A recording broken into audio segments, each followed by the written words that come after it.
Now who wanna move close enough? Now who wanna move out of? If you got stripes and you let the city know you rock 'em, yeah, we got 'em, yeah, we fought 'em. Like that black and orange up on 'em. Single bottle, never stop it. To the beast and know 'em. Who they rockin' with the diamond stripes, flossing on the ring. Cincinnati, she's our queen. We gon' show the world who king. Orange in the day, black in the night. Stripes in our veins, sparks gonna fly. The beast is awake, orange, black and white. Cause when the jungle come alive, who day we ignite in the... Welcome to the most super professional show on the interwebs, Bengals and Brews. If you got them stripes, Dale, you let the city know you rock them. Okay. Right. I'm rocking them. What's up, Chopster? Man, I don't know. I just woke up. Look, I still got my jammies on. Yeah, Star Wars pajamas, Star right? Wars jammies. Yeah. You said your wife bought you lingerie. She did. She got me lingerie for Valentine's Day. Or as Crip says, opposite upside butt down day. Or it's just butt day, right? Because butt day. Already like the heart is already like. Well, when you flip that ass upside down. Onto you. I mean, like when you flip it upside down. Right? I guess. Demonstration. Sarah, come here. Where's she at? She's not going to do that, Chop. Oh, yeah, I'm pushing my luck. You got a good maybe already, so don't push it. I did get a maybe. Hey, guess what, Greg? I may be getting laid later. Maybe. Go, buddy. Which is like a nice way of saying no. I know, and it was like a cool maybe, too. I was like, she was like, hey, that looks pretty good on you. And I was like, you want to fuck me? And she goes, maybe. Oh, and she was like, not right now. And I said, well, I got a show to do. I said, but I'm not going to lie. I said, if you told me it was right now, I'd have to send the fellas a text. Yeah, I'm gonna be 2 minutes late. Yeah, but you know where I would happen real often for me. But you know where I would go right now? Midwest Best Barbecue, along with my Chop Shop T-shirt. That's what I would do right now. Is those two things. Hold on, prime sponsors of our show. Man, Chop's getting a phone call. Maybe it is go time. And this guy, he's high in demand on Valentine's Day. Happy Valentine's Day! I love all of you guys that are watching and tuning into the show. Not as much as Greg loves Midwest Best Barbecue because it's impossible to love anything more than Greg loves that. Yeah, absolutely. I'll tell you one thing I don't love is having to walk all the way for an hour to the mechanic shop to get my car back. That's what's not I don't like. Is it at the mechanic shop now? No. So what happened was I took my car yesterday and it just shut down on me. It just shut down. I managed to restart to get it back in my driveway. I just didn't know what to do. So I managed to get it to the mechanic. They look at it and they didn't charge me. They're like, we drove it around. It was fine. So instead of bugging my dad to go get me, I figured I'd just hop out, walk an hour to the mechanic shop. It was a nice day out because it's going to be running as hell tomorrow. Went back, got the car, returned my dad's Honda Pilot, and had to do all that, and got home just in time. There you go. There you go. The BSG did a nice stroll. It's a lot, 30 degrees. Second night, I wore my Bengals winter coat. I was good to go. Rewind about 45 seconds. Go ahead. Greg walked to the mechanic shop and got his car back. It was an hour walk. Yep. Oh my God! Well, you take an hour walk every day anyway, so just take out your later on the Presbyterian Church. I walk longer than that at times. It don't bother me. That's what I'm saying. Like an hour walk. You walk every day, right? No. Well, some days I take off, but I didn't mind walking. I've walked way longer than that. Right. I just didn't want to bug my dad or anything. I had to go. What was wrong with your car? My car shut down on me yesterday for no fucking reason. It's time to get the pilot. So I had to call off work yesterday because I just didn't know what the hell's wrong with my car. Took it to the mechanic and they just charged me a couple weeks ago over $400. Greg, you called off work yesterday. I was off because my gallbladder still. We could have went out and had some fun, thrown shit off a bridge or something, We could have hit down mailboxes from big. We could have went and played mailbox baseball. I've played that game before. Well, and I stopped by a church. It was a nice looking church. I'm like, I wonder what their toilets look like inside. Oh, dude. Here. I desecrated Kenwood Mall so bad yesterday. No, it's called Tree Church. It was called Tree Church in Blue Ash. Look, at least go to a mall, Chop. That's somewhat expected at a mall. People don't go to church to have to deal with that. And you wouldn't expect what I got at the mall, though. Jesus Christ, man. Like, I went before the mall opened because I had my doctor's appointment yesterday at 10, right? I know we're going to talk Bengals here, but let me just tell you the story. It's fucked up. And So, because that gastric sleeve gives me the dumping syndrome every once in a while. But I drank this coffee, full strength, man, full sugar, full fat, no gallbladder, gastric sleeve. I'm a fucking idiot. And then I gave myself dumping syndrome. And then when I got to Big Fancy after my doctor's appointment, I'm just sitting there like, oh, I don't feel good. And I thought, well, I'm going to have to go home. So I started driving home. I started feeling better. I'm like, fuck it, I'll go to the mall. So I went into Kenwood Mall. They don't open till 11, man. My doctor was too quick. So I'm sitting down at quarter till in front of K Jewelers because I got Sarah a ring. They moved it to 11, huh? I thought one time it was 9, then it was 10. Now it's 11. Yeah. Good Lord. Dude, it's 11. So I sit down in a chair and all of a sudden I get a shit pain, like real bad. I'm like, oh, the kind where you got to arch your back. You're like, oh my God. And I'm 53. Oh, well, I'm not 53 Where it yet. could just come out at any I got minute, a couple really. of weeks till I'm 53, but I'm just like, oh my God, don't shit. Don't shit. Don't shit. And so as soon as that pain went, I'm like, yep, food court. I got to go to the bathroom. So I go in there. And first of all, like, you know, you got to go through a tunnel to get into those bathrooms, right? The whole fucking tunnel smelled like shit. It was horrid. I believe it. Every goddamn stall. Greg, that's your mall. It's in your backyard. There's got to be 8 to 10 stalls in there for shitting. You know what? I don't go to the mall often, but I will be going there during free agency where Leo Collins is. Every single shitter was full with people shitting. I've never seen anything like it. Like, So they all were like you. They all went to the mall right at open. And it smelled like nobody had. It smelled like just, nobody had gallbladders either. It was horrid. horrid. You guys with me on this. I hate going to the bathroom next to someone in a stall. When I worked at UC, I seriously was about to put a sign, out of order sign, so nobody would come in the bathroom. But you know what? At Kenwood Mall, Greg, there's no sides. Like, it's a complete like cell. Like, so all the doors are shut, and I got to go each one and like bend down and look under, and the feet are pointing at me, so I know they're all shitting. And I had no question anyway because it stunk so bad. So I'm like, oh my God. So I walk. And I'm gonna wait in line like you do at Paycor when you got to take a piss. Like wait until someone steps away from the urinal. This is different, man. And so I step away and I'm like waiting for somebody to come out, and I'm thinking about how that seat's gonna be warm and how bad it smells in the chamber. And I'm like, oh, so I walk out, and then I'm like, fuck this, man, because the shit pains. And I heard a toilet flush, so I turned around and I go walk back in, and I see the guy that got up, and I'm like, oh man, come on. Like, look, dude, I'm not. Like, can I just get a regular looking guy to shit in a stall before me? This guy looked like Sloth from the fucking Goonies. And I'm like, Jesus Christ, man, the fucking seat's going to be all warm. And I'm going to know it's going to be his ass that warmed it up. But I got to tell you, without a gallbladder, man, I took that fucking smell up a couple notches when I was sitting there, and I fucking blew it out, dude. And then the next guy looked at you and said, shit, I got to go after this guy. When I got up, everybody was gone. Circle of life. Nobody was left. There was a guy at a urinal, and he was looking at me funny. Yeah, you damn near killed that guy. He was just trying to pee. So there's my Kenwood Mall. And if it still stinks in Kenwood Mall, I apologize. I'll cover for it. But hey, I may do a show there live. That way I can find a free agent star roaming around there like Leo Collins did. There you go. Hey, I'm not going to lie, man. I was looking around because a lot of times these Bengals players are spotted. It's at Kenwood Mall. It is. No, Chop, it is. And did you go to a hat store at all, man? Did you go to Lids at all? I should have went to the hat store. There's 2 of them.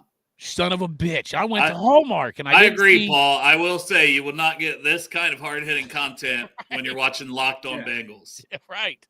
I just watched Locked On, and James Rapien didn't say anything about his shitting experience at Kenwood Mall, but I'll bet he has one.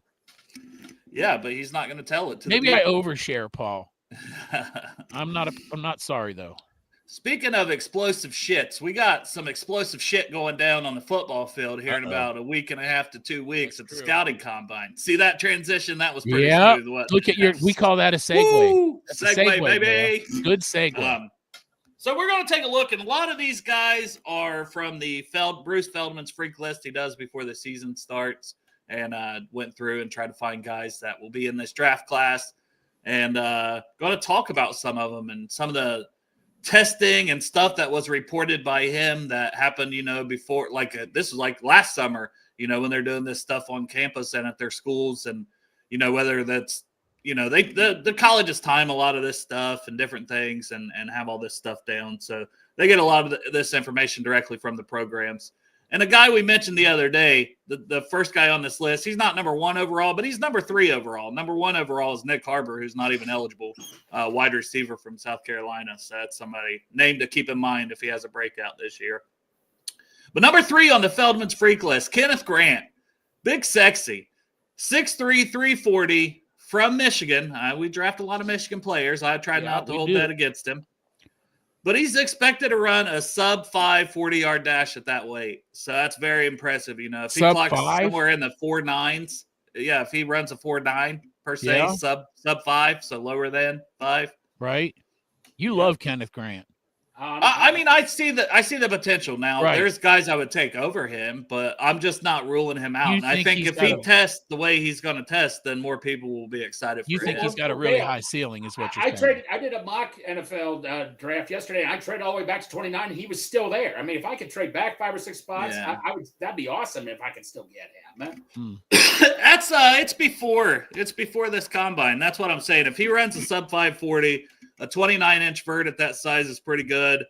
I also, you remember the video with Chris Jenkins, the like Turkish get up or whatever with the dumbbells? Oh, yeah. Yeah, apparently he does that with a 150-pound dumbbell. I don't know what Jenkins might have did the same. Either way, strong as hell to do that at 340 pounds, being able to get down and up like that with that thing is pretty impressive. That must be a Michigan thing, that Turkish dumbbell, because they're all doing it. Yeah, because the other Mason Graham is expected to go like top 10. I think he can do the same as Graham. Man, what would it look like if we traded up and got Mason Graham? I was just talking to Santori about this last night. I can't see it. Don't you think though that would be like the equivalent of Jamar Chase on the line? Do you think it's a possibility that could be the equivalent of like having a Jamar Chase on our D line? Yeah, I mean, I do think he's that good because he's that good against the run, plus what he can do as for 5 years. He's an all-around D tackle. I mean, he's going to be a stud. I can't see us. We'd have to trade like pick 17 plus a next year's first at minimum to get up to where he's probably going to go. What about the possibility that we have somebody on our roster right now that could be a possible trade? Nah, you still got to give up pick 17 plus what? T? Do you think it would take T, or do you think it would take Trey? Well, Trey, they're saying it would only be worth like a second-round pick. They're going to want like but they would get our first-round pick too. So, but they want one for next year. I'm just saying it wouldn't be. I mean, I'm still on keeping train, but lately I have had thoughts going through my head, bad thoughts about how we're not going to be able to keep both Trey and T. Jamar's already solid for me, but T and Trey, I've been having doubts. So, that's the only reason I explore that possibility inside my head. We doubt because of this front office, but I mean, you look at like Jake Lisco's breakdown yesterday just on Twitter. There's literally no damn excuse. They should have tons of not only cap space but tons of cash, right? Because they're not spending this shit on anybody else. And they should be able to extend all three of them and still have plenty of cap and cash left over to spend on some other outside free agents. It's honestly, if they don't do it, it's just because they're assholes and they suck at their jobs. But you weren't even including cutting, Hubbard, and all them, right? That's well, it does. I think that factors in. But and I mean, these are just obvious cuts. You could just make the three most obvious ones of Hubbard, and maybe Hubbard retires, like we've said before. That's a possibility if you don't want to take a pay cut. But Rankins and Kappa, that's two no-brainer cuts. They literally. Like Rankins gave you nothing on the field, and Kappa might as well have gave you nothing, even though he was on the field because he sucked. He's not getting better. He's not going to magically get better at his age. So, you're right. They're broke billionaires. That's the narrative they want us to believe. Sexy Dexy. Dude, what would that be like though? Like seriously, what level of hardness would your cock be if we got Mason Graham? I mean, I'd be pretty happy. I don't know. I wouldn't bitch, obviously. God dang. I just don't think it's going to happen. I don't. I know, but let's just pretend. What world is he falling to 17? Because we're not. I'm not saying falling to 17. I'm saying we don't trade up. We don't do it. Something. We don't do it. There was only one person that I didn't. If I had to pick one player that I didn't read about because I didn't think he was going to fall to us, there was only one time that ever happened. That was Darqueze Dennard. I thought he was going to be a top 10 pick, and he fell to us at 22 or 23. That worked out really good for us, though. Darqueze Dennard. He'll be in the Bengals Ring of Honor next year. Yeah, but Dennard was like, I mean, he was on most people's boards at best the third corner. He was third to fifth corner, and there's always a chance a guy like that falls. Mason Graham is one of one clear cut D tackle one that's not expected to get past Jacksonville at pick 5. It's not going to happen. Stranger must have read my tweet about we need that picture of Mason Graham with the gas mask. But Dale instantly was like, nobody would even care. Yeah. Hey, Would anyone give a right. shit if somebody had a gas mask video now? It would have to be a crack mask. Yeah. Yeah. Dude's literally shooting heroin into himself on video. Like a whole video where he describes the whole process and how good the heroin is. They test it and show that it is positively heroin, and he does it. Yeah. Yeah, No nobody doubt. gives a fuck about weed anymore. Jesus Christ, Joe Burrow had that goddamn pot emblem. If that was his, maybe they had the neighbor shit mixed He with was the holding Joe. it for a friend. Yeah, he's holding and the scale. Hey, who gives a shit? I don't care. But number 2 on this list that we're going to talk about, because we got a top 10, then we'll mention some other names. So the second guy is Jordan Birch from Oregon. 6'5", 295. So you talk about size thresholds. Woo, that gets the Bengals dicks hard right there. Right. And he was number 10 on the freak list last year. On-field speed at that size, 20.75 miles per hour he's been clocked at. A 35-inch vert, and he's squatted 685 pounds. So true definition of the word freak, doing all those things at that size. If he ran 20.75 miles per hour on field, he's probably going to run a pretty decent 40 time at that size too. So this is a guy who can play. He played edge at Oregon, but you can also kick him inside at that size on pass rush downs. He's a guy I think could go somewhere in the second round. Maybe he even falls to the third. But if he tests like a freak, he's probably earned himself some money, and he's going in the second. So he's not really up there with Harmon or anything, the other Oregon D lineman? I think Harmon's a better prospect, and he's a D tackle. This kid's an edge in a deep edge class. Okay. He's more of an edge than a D tackle, but like I said, you can play him inside, but it's not where he's going to live at. He's not going to be you wouldn't want him to, honestly, because if the Bengals drafted him, it'd be like when they drafted Zach Carter, who played outside, and they would say, put on another 20, 30 pounds, and then he's not the same player. So, well, the Bengals also not that they only value the size; they value the fact that they like those players that can rotate in and out. Ryan says he wants the bendy guy, but I'm pretty sure the Bengals historically don't like the bendy guys, don't they? Not too much. That's the problem. That's why we all get upset that follow the draft and check out these prospects, because James Pierce, Mike Green, Donovan Ezeriku, give me a guy that can bend that edge. Right. And instead they're like, no, let's get the guy that's 270 and he's just solid against the run, and maybe he'll get us 5-6 sacks on pure effort. Yeah, and 3 and bull rush, but that's not what I'd prefer. But hey, they don't pay me to make any decisions, and they probably do love Jack Sawyer. That's probably for you because you're the homer. He bet you love Jack Sawyer. No, not me. They probably do, but I mean, at 49, I don't think he'd be an awful pick, but honestly, it would still be like, okay, how much do we improve at getting after the quarterback at the edge consistently? It's just not who he is. He's a really good run defender. He's a hard-working guy. He's a lunch pail guy. He's white, so we're allowed to say that. He kind of sounds like Sam Hubbard. Exactly. Yeah. And that's not an awful thing, especially early in your career. You're going to get something out of him, but it's just not. I think we need more explosiveness off the edge, more guys with a quicker first step that can bend the edge and get to the quarterback quicker and I agree. And generate pressure. Next guy on the list, a lot of people really like this guy, and because people talk about Malachi Starks, they talk about Xavier Watts, but not everybody talks about Nick Emanwori, who is in that mix to be the number 1 safety off the board, number 11 on the freak list. This is a safety that is 6'3", 227. So you talk about great size. That's linebacker size. That's a big guy. Linebacker size at safety. 11.4 broad jump, vertical jump 42 inches at that size. Lord. 24 reps at 225. Clock close to 23 miles per hour on field speed. And he just turned 21 years old February 7th. Ooh. Man, and we're got the same birth month, me and that guy. Say his name again, Dale. Nick Emanwori from South Carolina. Okay, was he a captain? Is he a cop? Sure. I don't know if he was a captain or not. They had a very good defense overall, very good defensive line. O'Donnell Fortune at corner is a guy who could be a day 3 corner. Demetrius Knight, who transferred from Charlotte at linebackers, a guy that South Carolina had, but their D line was obviously pretty stacked. A bunch of those guys we'll talk about throughout this process and already have. But Iman Wari on the back end, he's got a chance to go first round just because he's going to impress. And with what he can do there, plus he's got great ball skills. I think he had 4 or 5 interceptions again this year, a couple of them for pick sixes. I kind of like that guy. Plus we got, goddamn, there's 3 safeties now that we like, because the guy from Georgia, Malachi Starks, right? In Warkey, this guy from South Carolina. Exactly how you pronounce it. In Warkey. Yep, in Warkey. Fuck it. South Carolina and Warkey safety. People would know exactly who I'm talking about. Little Nicky. There you go. Little Nicky. There you go. Yeah.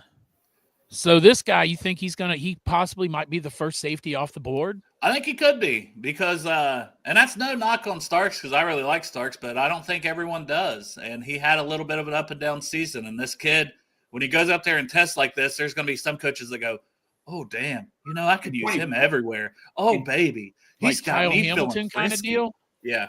Yeah. And only 21 years old, so he's still not done developing yet. Now he's still a safety, right? So we're not talking probably top 15, but somebody in that back end of the first round could take this guy. But if not, shit, you'd love. Hey, if he fell to pick 49, geesh, let's go. Let me tell you a little something about critical thinking. So that's what they teach us in nursing schools: critical thinking, think outside the box. So this is what I'm thinking: is that we ain't going to get that guy. He's the number 1 safety. And we're not, hopefully, God, please don't let us pick a safety at 17.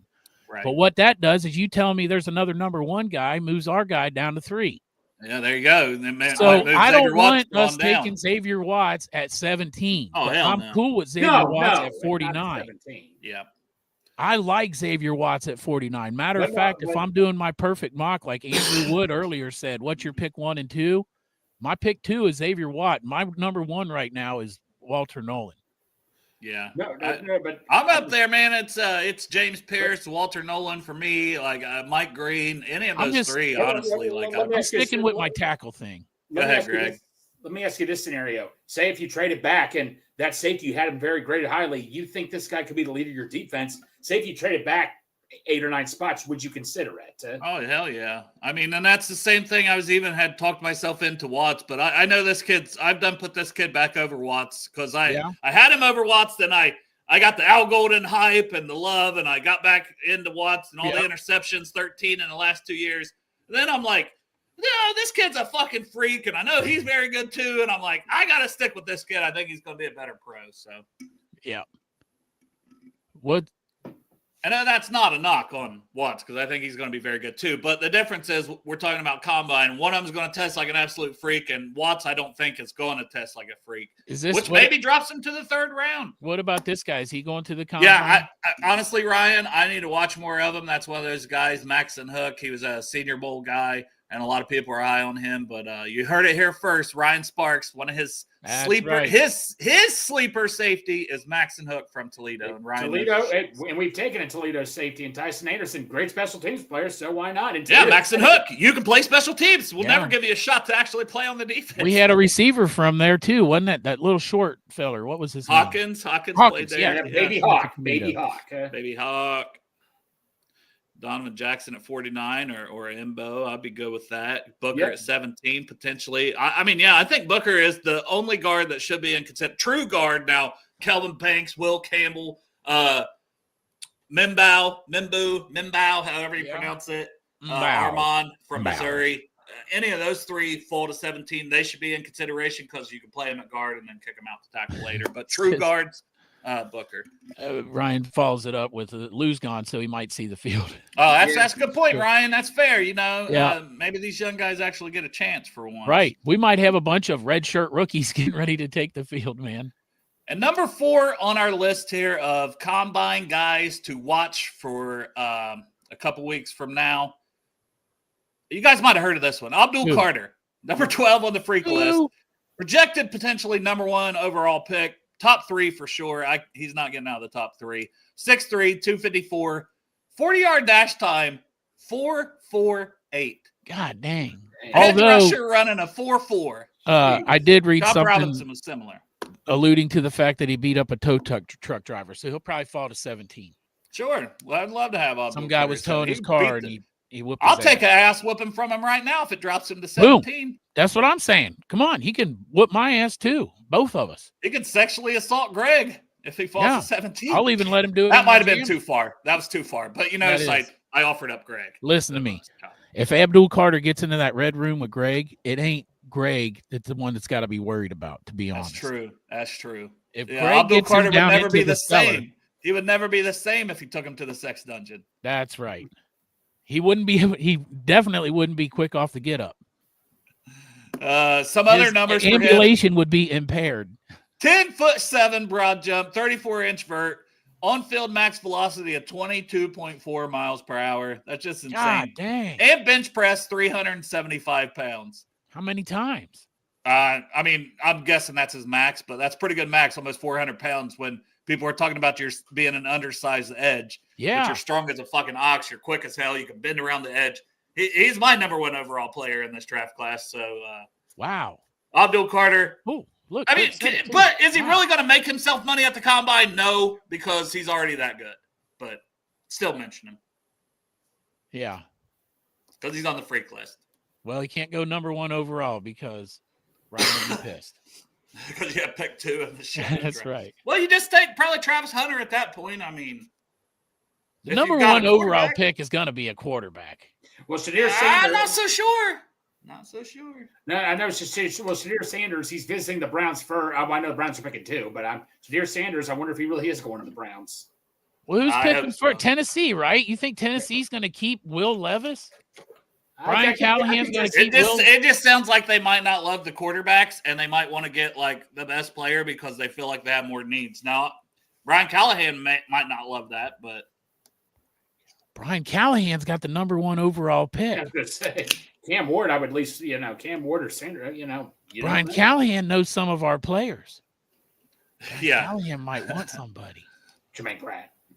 Yeah, Jermaine Jermaine Pratt, Pratt for Brian the Callahan, number 1 for overall the number pick. 1 overall Yeah. pick. And then we're Do taking it. Abdul Carter. Hey, sprinkle in some Geno Stone. Let's go. I'll tell you what, honestly, if I was going to trade Trey Henderson, I'll do Trey Henderson. I don't want to trade Trey, No. but I would do Trey Henderson and Jermaine Pratt for the number 1 overall pick to get Abdul Carter. Yes. And also Sam Hubbard can keep him company. Yeah, sure. Might as Well, well. 3-for-1 deal. Yeah, Because there it's you the go, number man. 1 overall pick. One, and guess what? We'll even take Will Levis off your hands and he can hold the clipboard. Oh, yeah. I guess they're going to need Will Levis if they trade us their number 1 overall pick. So go ahead and keep him. We got a deal, Brian. Boom. He said no. No, what? He said Man, we work out some killer ass deal where he He- gets he- 3 professional he actually NFL said- players. never call me again, lose my number. I'll be damned. Next guy on the list. Oh, Who? why would we want a guy like this? Oh, God, this guy, he must Who is suck, it? but he's on the freak list, and he's What? a great football player. James Pierce Jr. from Tennessee, edge rusher, That 17 guy, on the freak list. Guess what his max speed on the football field is? 23 miles per 23. hour. Jesus Christ. Jeez. Could run a 4.4 40-yard dash, just like Abdul Carter. Jeez. And hey, he might be there, but he's got a little bit of a thin frame. He hasn't even weighed in yet. People saying he could be off the board. What the hell are we talking about? Just get to Why, the did, point, why guys. does this fan base have so many goddamn insiders? That's my Peanut. rant of the day. Just how do you know what the Bengals board are? The Bengals board is finalized. I'm hearing that shit. That's fucking idiotic. No, it's not. I They think just that it's hired their defensive fluid. staff. I feel like it's fluid. Like there's no way that they can be like, let's say, okay, so do they have a board? I'm sure 32 teams have a board right now, but it's fluid. Players can come in, they can go off. You know The what I'm combine saying? hasn't happened even. You No, don't even have that's what I'm official saying. Like measurements on a lot of these guys. they might, they probably do have guys that they really like at the end of the season that they know they're going to go after. But and you build your board, you put those guys at the top. But I mean, come on, if a guy comes into the Senior Bowl and tests like a freak, you know, or like Savion Jones, okay, let's just take him for an example. Like he bumped himself up at the Senior Bowl, I think, right? Yeah, with a good Senior Bowl game, especially. Yeah, I mean, not like first round, but he went from like 6th round to 5th round or something. So it's a fluid board. I would imagine that if you see players at the combine or something, you're like, man, we better take a good look at. You know, Duke might be at the combine and see maybe James Pierce isn't on his board, and he's like, But he I don't will. know, Let's man, just we should say probably take a look. Him weighing in for the Bengals, at least, is potentially important. I understand that. But let's say he weighs in at 255 and then he goes out and runs a 4.4 40-yard dash. Get the fuck out of here. You wouldn't want that guy. 10 sacks the year before. His sack production was down to like 6 or something this year. But still, his pressure rate was still phenomenal.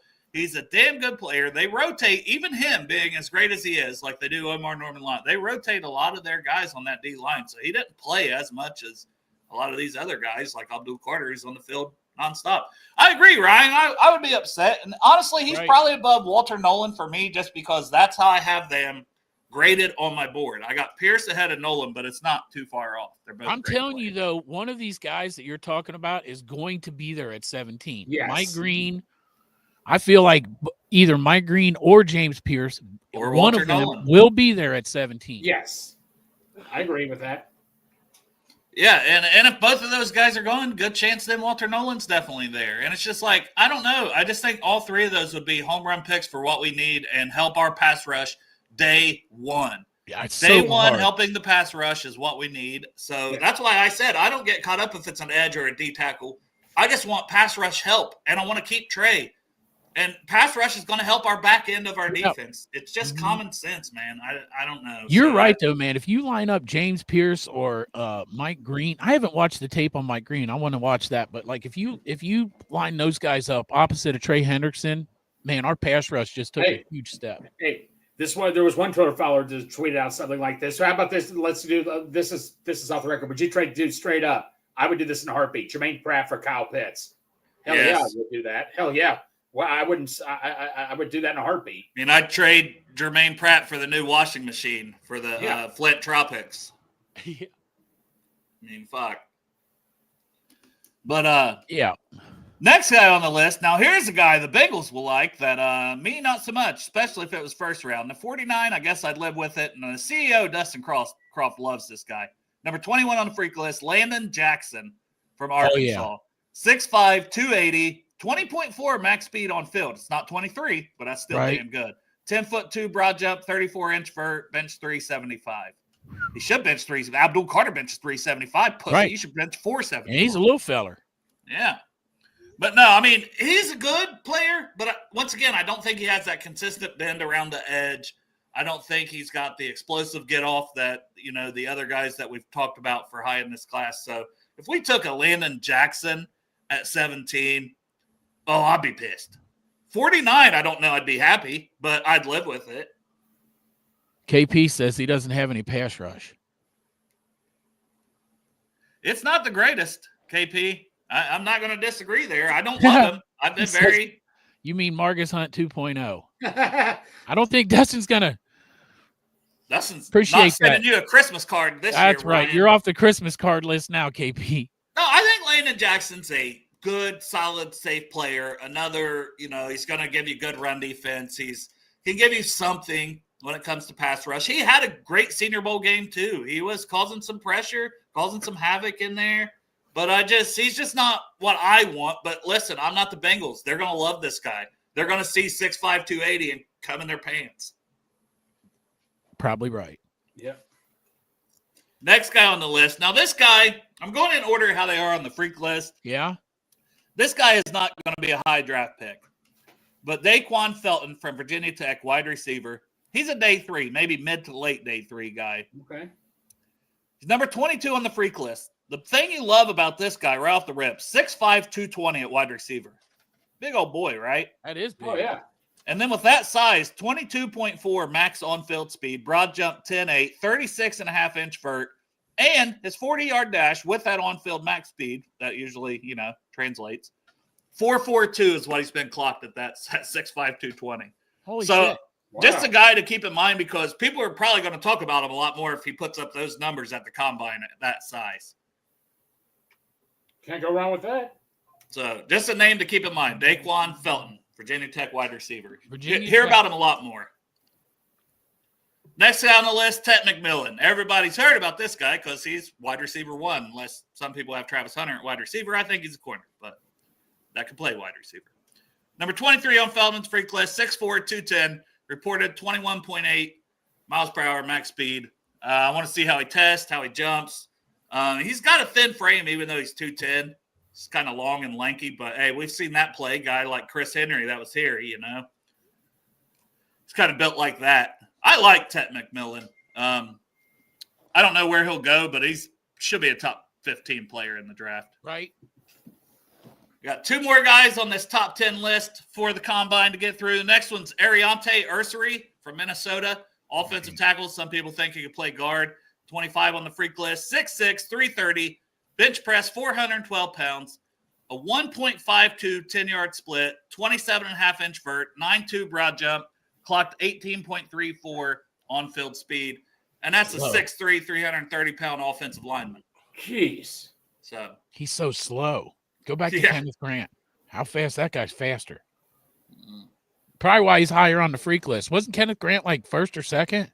Third overall. Third. It's not just seniors or juniors, you know, it's all players. Like Jeremiah Smith was on the list for obvious reason. He's a freak show too. Right. So them being on this list isn't just for the draft class. So when you see a guy at 25, it's for all of college football. There's quite a few players in college football. There's a couple. Now, this is a guy who's been connected to the Bengals, another offensive lineman. I mean, he doesn't seem like this kind of athlete on the field, and I'm a Buckeye homer, but apparently he is this kind of athlete because I'll read off his numbers. And maybe he showed it by being able to move out to left tackle, and it's Donovan Jackson for the Ohio State University. No, I drafted a couple of mocks. I wouldn't be he can play multiple positions. I'd be cool with that. Number 26 on the freak list, 6'4", 320, bench press 490 pounds. Damn. Pussy. His 10-yard split, 1.59, be the fastest ever for an offensive lineman at the combine, is what is said in the Feldman freak list. Vertical jumps, 30 inches, 9.7 broad jump. So, and a guy who's played a lot of left guard and kicked out and played left tackle at a very high level for the playoff run for the Buckeyes. So he may go in the first round, right? Because somebody might think, well, they'll keep him at left tackle. But if he fell to 49, I think it'd be very easy decision to draft him, honestly. Yeah. He might be, I might want him over Xavier Watts, honestly, Chop. We're not doing it, though, because I'm telling you, I'm throwing in the Al Golden factor. I like that guy, too, and I started thinking about, man, that guy sounds good at 49 because I would love our pick 49 to be a really fucking solid interior offensive line guy. Yep. Although, so for anybody, I just feel like it's going to be Xavier Watts. For anybody tuning in late, I will list the top 10, just the names. You can go back and watch all the numbers and why I think they'll impress at the scouting combine. But Kenneth Grant, Jordan Birch, Nick Imanwari, Abdul Carter, James Pierce Jr., Landon Jackson, Daquan Felton, Tet McMillan, Ariante Ursary, and Donovan Jackson. Those are our top 10. Now, there's some other names I'll mention who's on the freak list. And one who's not on the freak list, but was at the Senior Bowl, I don't want to mention because we may be in the market for a linebacker, especially with that trade request, right? Shamar James from Florida. Yeah. Apparently, because they clock all their on-field speed and stuff at practices and the games, he was the 6th fastest player at the Senior Bowl, and he's a linebacker. He's a junior, true junior. I thought he'd go back to school another year. Wow. The only other players that clocked faster on-field speed than him at the Senior Bowl were wide receivers and corners. This How kid's good a is that guy in linebacker. coverage? I'm not sure off the top of my head. I think coverage is something he needs to improve. I watched him. I watched him in the summer, and then I had him off my board because I thought he'd go back to school. So now that he's been back on the board, I watched him. I clipped up some stuff the other day. He wasn't in coverage too much in the couple games I watched, but he can blitz a little bit. He's fast. He needs to improve instincts a little bit, but he's got some. It's just the speed, you know. He's got the range, the sideline-to-sideline speed as a linebacker. And I think his best football is ahead of him because he's still a young guy. Hey, Tina says that we should go to the combine sometime. wow. First of all, if you've been, how much is it to get in? And second of all, It's free. Hell yeah. Pretty sure it's We free. should go next year for like a day. Because Iceman always goes, so you know that shit's free. Well, we'll pick a day opposite of him for sure. But but I mean, it's like 2 hours from me. So Dale, it's probably 2 hours from you. Yeah. But that would be fun to go to the combine. We should go next year. Like this year, it's too late for me. Yeah. I'm gonna list some more guys that are on the freak list now. Just go through names, not all their numbers, and spend all that time. We'll talk about some other things. Josh Farmer, a D tackle, a lot of people are talking about. Yeah. Maybe a 3rd, 4th round guy. Will Campbell, your LSU offensive lineman's on there, Chop. I think he'll get a chance to stick at tackle. The arm length, maybe some people think, he'd be better guard, but I think he'll be fine. He's a damn good tackle. He's my offensive tackle one. Mine too. Eugene Asante is a linebacker from Auburn, I think. That's on the freak list. Okay. Bo Collins, Notre Dame. Not very productive career. Was at Clemson before Notre Dame. Jonah Savanaia from Arizona. That's a guy that maybe if he falls to 49, that's another guy at guard. He played right tackle for Arizona, but I think he'll play guard in the NFL. Armand Membao, I've already mentioned. I like him a lot. Bayshaw Tootin's a running back. Charles Grant, Greg, is on the freak list, and that's that kid out of William & Mary that we were hoping to see at the Senior Bowl. Yes, I know. I definitely keep my eye on him then. Yeah, he could test well. Dylan Fairchild from Georgia, guard. I like him too. I always get him and Rutledge mixed up, but I like both of those. Yeah, they're both pretty good, and Georgia churns out some good linemen. Savion Williams. Yeah, we do. Yeah, we do. There you go. Savion Williams is a wide receiver. He's like 6'5", 220, and that kid's kind of a freak. I wish he had more receiving production, but they would put him in the backfield, basically in the Wildcat, and he'd carry the ball. I mean, hell, he probably threw the ball a couple times. He went to TCU along with Jack Besh, who balled out at the Senior Bowl. So Savion Williams, I expect to test really well. Is on the freak list. I tell you what, man, I wouldn't mind having that Jack Besh in like man. What's the earliest round you think he might go in? I think he could go late second. But that's what I think too. Like I was just thinking third, and I'm like, man, I don't know if that guy makes it to third because he really had a good Senior Bowl. Yeah, so for us, it probably don't work out, but I'm rooting for the kid. You know, I mean, obviously his brother Tiger passed away in that terror attack, so that's awful. That's horrible.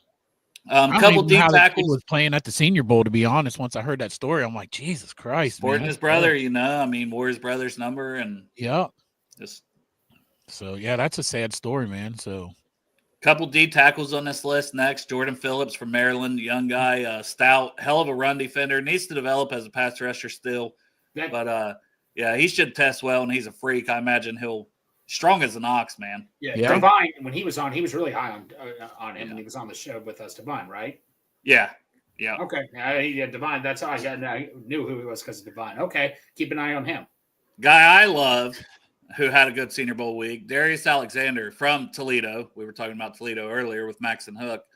Darius Alexander is expected to test well. He's an on-field freak. Now, I think he's had 5 or 6 years. What's wrong, Chop? You okay? Man, I'm just thinking, like, I can't stop my head from thinking, but like Ryan Sparks earlier said that we should get media credentials and just ask the stupidest shit. And I got this fucking like daydream just like going through my head of us with media credentials getting all these fucking combine invitees to do the dot bot with fucking Greg constantly. Just go around and get all of them to do the fucking dot bot. Well, most of them probably wouldn't do it, but we'd have their reaction to Greg doing it in front of them. Right. At worst. Like 2 girls in a cup, just like record the reactions. Like Greg's going to do the dot bot now. We're going to get your reaction. That would be fun. If we go, we're definitely going to put in for credentials. Hopefully they don't rewind. We're going to have like 5 good, decent, clean shows before that we can send them for reference on how our show is. I don't even think they asked for that. You just got to. Please leave out the Kenwood Mall shitting story. Yeah, we'll burn that tape. Sorry to interrupt you, Dan. Well, no, Chop, and then when Dale's done with this, I'll put you to the test, a mind test, what they do to players. I'll have you see if you can pass this test. Easy, man. I got fucking minds like a steel trap, man. Some more guys on the freak list that you probably heard of these guys. Aston Genty. Yeah. I heard of that guy. Mike Green, also on the freak list. Heard of that guy. Who's that guy, right? And that was when he was 230 he's off our board, pounds in the summer, So now that he's up in the 250s, if he tests well, I just think he's going to continue to have his stock rise. David Walker's the kid out of Central Arkansas. That's like an edge. Big fan of him. Yeah, there's a couple of games that I've clipped up of him. Tommy Hill's a corner out of Nebraska. Cody Lindenberg, linebacker out of Minnesota. Jarquez Hunter, running back out of Auburn. Barron Terrell is a edge out of Texas. Jackson Slater's Sacramento State. I think he got invited. A lot of these small school guys got snubbed. And then Caleb Rogers, he's on the freak list as well.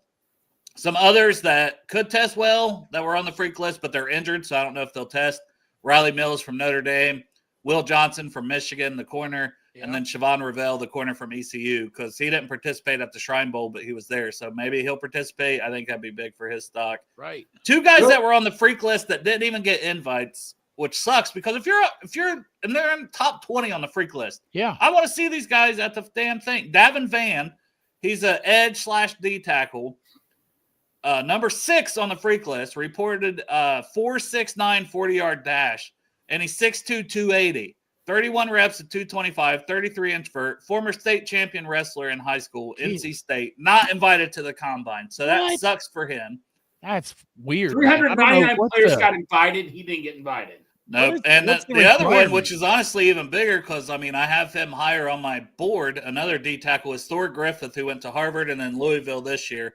Number 16 on the freak list, 6'2", 320, 45 reps at 225. So he would have been probably the highest fucking guy on bench reps at 225.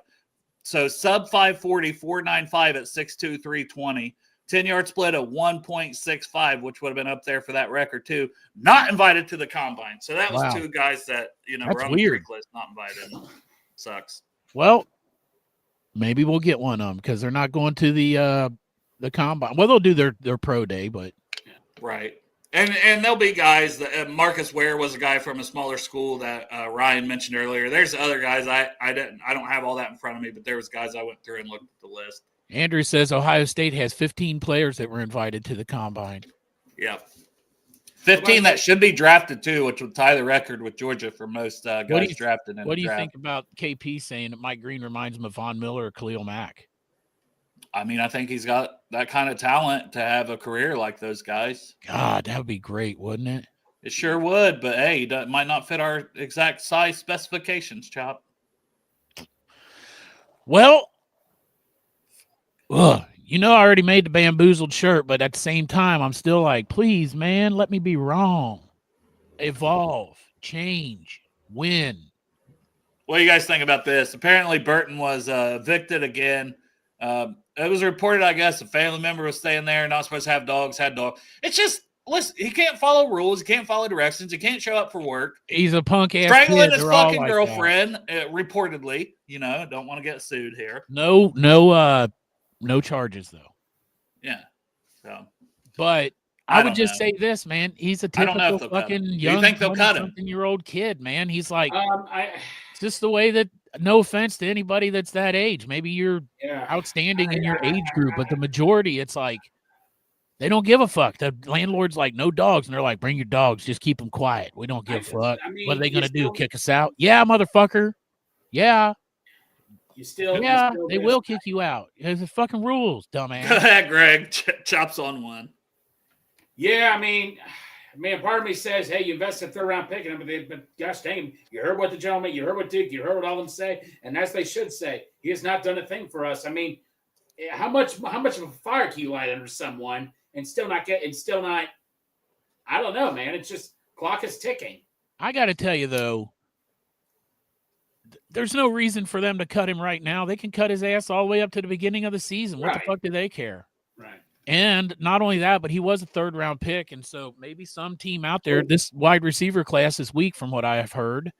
So maybe someone out there would give a 7th-round pick or something, and then that way he gets something out of his ass. It's tough, right? Because do you keep him? Do you keep dealing with his bullshit even? And that doesn't set a good example for the other guys in the building if you're just you're right. This. But do you keep him so you can showcase him in preseason and potentially try to get a 6th, 7th round pick? You talk to Joe and you say, Joe, what do you want to do? Yeah. And I agree, KP. I don't think he does now. That's why I was saying, do you want the headache of having to keep him all the way through and then you're playing him a bunch in the preseason because you're trying to feature him and him put up just astronomical numbers to get a 6th or 7th. Is it worth the headache to even do that? Or you just fucking, as you said, KP, evict his ass from the team now? I don't know. Hey, my guess is, and it's good for Jermaine Burton, is that he's gonna be asked to leave this team, and then that'll bring on a big maturity thing with him because he's going to realize that he can't be a fucking knucklehead at full knucklehead. You got to run 50% knucklehead at max. You can't run full knucklehead. Well, it just seemed like he didn't learn at all, and he hasn't learned from being at 4 different high schools, 2 different colleges. He hasn't learned here. It just seems like, Em, I hear you. Let's see if the young man reformed by next year. You know, maybe you get him in here to camp, and if he's still fucking up, you cut him then. I don't have a strong opinion either way, but it just doesn't seem like a kid who's learned. And I honestly don't want somebody, if they're a cancer to this team, they're not shut up for meetings, but they're staying on our roster because of their talent. Is that really the example you want to set? I agree. And you know what? Like you said, Dale, this is a lesson he has already been taught once, twice, 3, 4, 5, 6 times. So maybe you're right. It's unfortunate, right? I just keep saying I hope he gets it together, but I'm just afraid he's not going to. I know. And that fucker cost me a lot of money, so fuck him. Well, that was kind of your own fault for betting him. I know. You would think, man. Just one, right? One of those passes that he caught that he could have taken to the house. I mean, come on. One time, all he would have had to do is get one touchdown, would have paid for the whole season. Hey Dale, in the NFL, the Dolphins made a cut. They cut Kendall Fuller. Now, that'd be a good veteran presence type person. I'd love to have the Bengals. He's 30. He came off a season, 66, overall grade. Not terrible. Would that be someone you consider adding to the roster? Did you say Kendall Fuller, the corner? Yeah, from the Dolphins. So we wanted him last year, right? Right, yeah. Was that the one we wanted last year? There is a couple different Fullers. So there's Kyle Fuller, Kendall Fuller, but yeah, I believe it. I don't remember which one we wanted, but if it's the one that we wanted, then maybe. Yeah, there was one that we were connected to in free agency. But I don't know, man, it's just tough. But yeah, and it's all about money. But yeah, it depends on what he's asking for and all that. You want you a vet corner, so. Yeah, and that's a perfect example. If we get Kendall Fuller, the good veteran presence right there. He's always been a solid corner. We're in Super Bowl with the Chiefs already, but he's been a solid corner. We need to dive more into our free agency, the secondary guys, so corner and safety. We haven't done that yet. I haven't done that, so we haven't done a show on it. But that's a name to keep. Olsen Adebo is another one though. That is a free agent, and I think that was when Lisco and Goodberry. I seen that name on there too, Westish.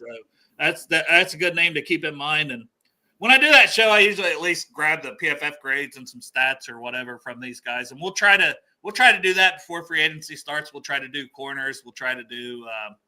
I think the next one we're doing is edge. I already have all those notes. I think we're going to do that show on Monday. But so Kendall Fuller said, because he's free to sign with someone right now, so that's definitely someone to keep an eye on right now. So they already cut him? Yeah. Okay. Well, they can't. You still can't sign him right till the new league year starts, or probably. I'm not sure on that. They've officially released Kendall Fuller, Mostert, the running back who were all surprised, and so that Mostert. I mean, I can't believe that I love him, but I can't believe he'd want to come here. And do you think he'd be okay being the backup to Chase Brown? If so, then I'd be on board with that. For Mostert? Yeah. Oh, yeah. He's always been a backup. Oh, he's a number 2 or number 3. He's not. Hey, get both of them to come here. Fly them both in right now. Yeah, fuck it.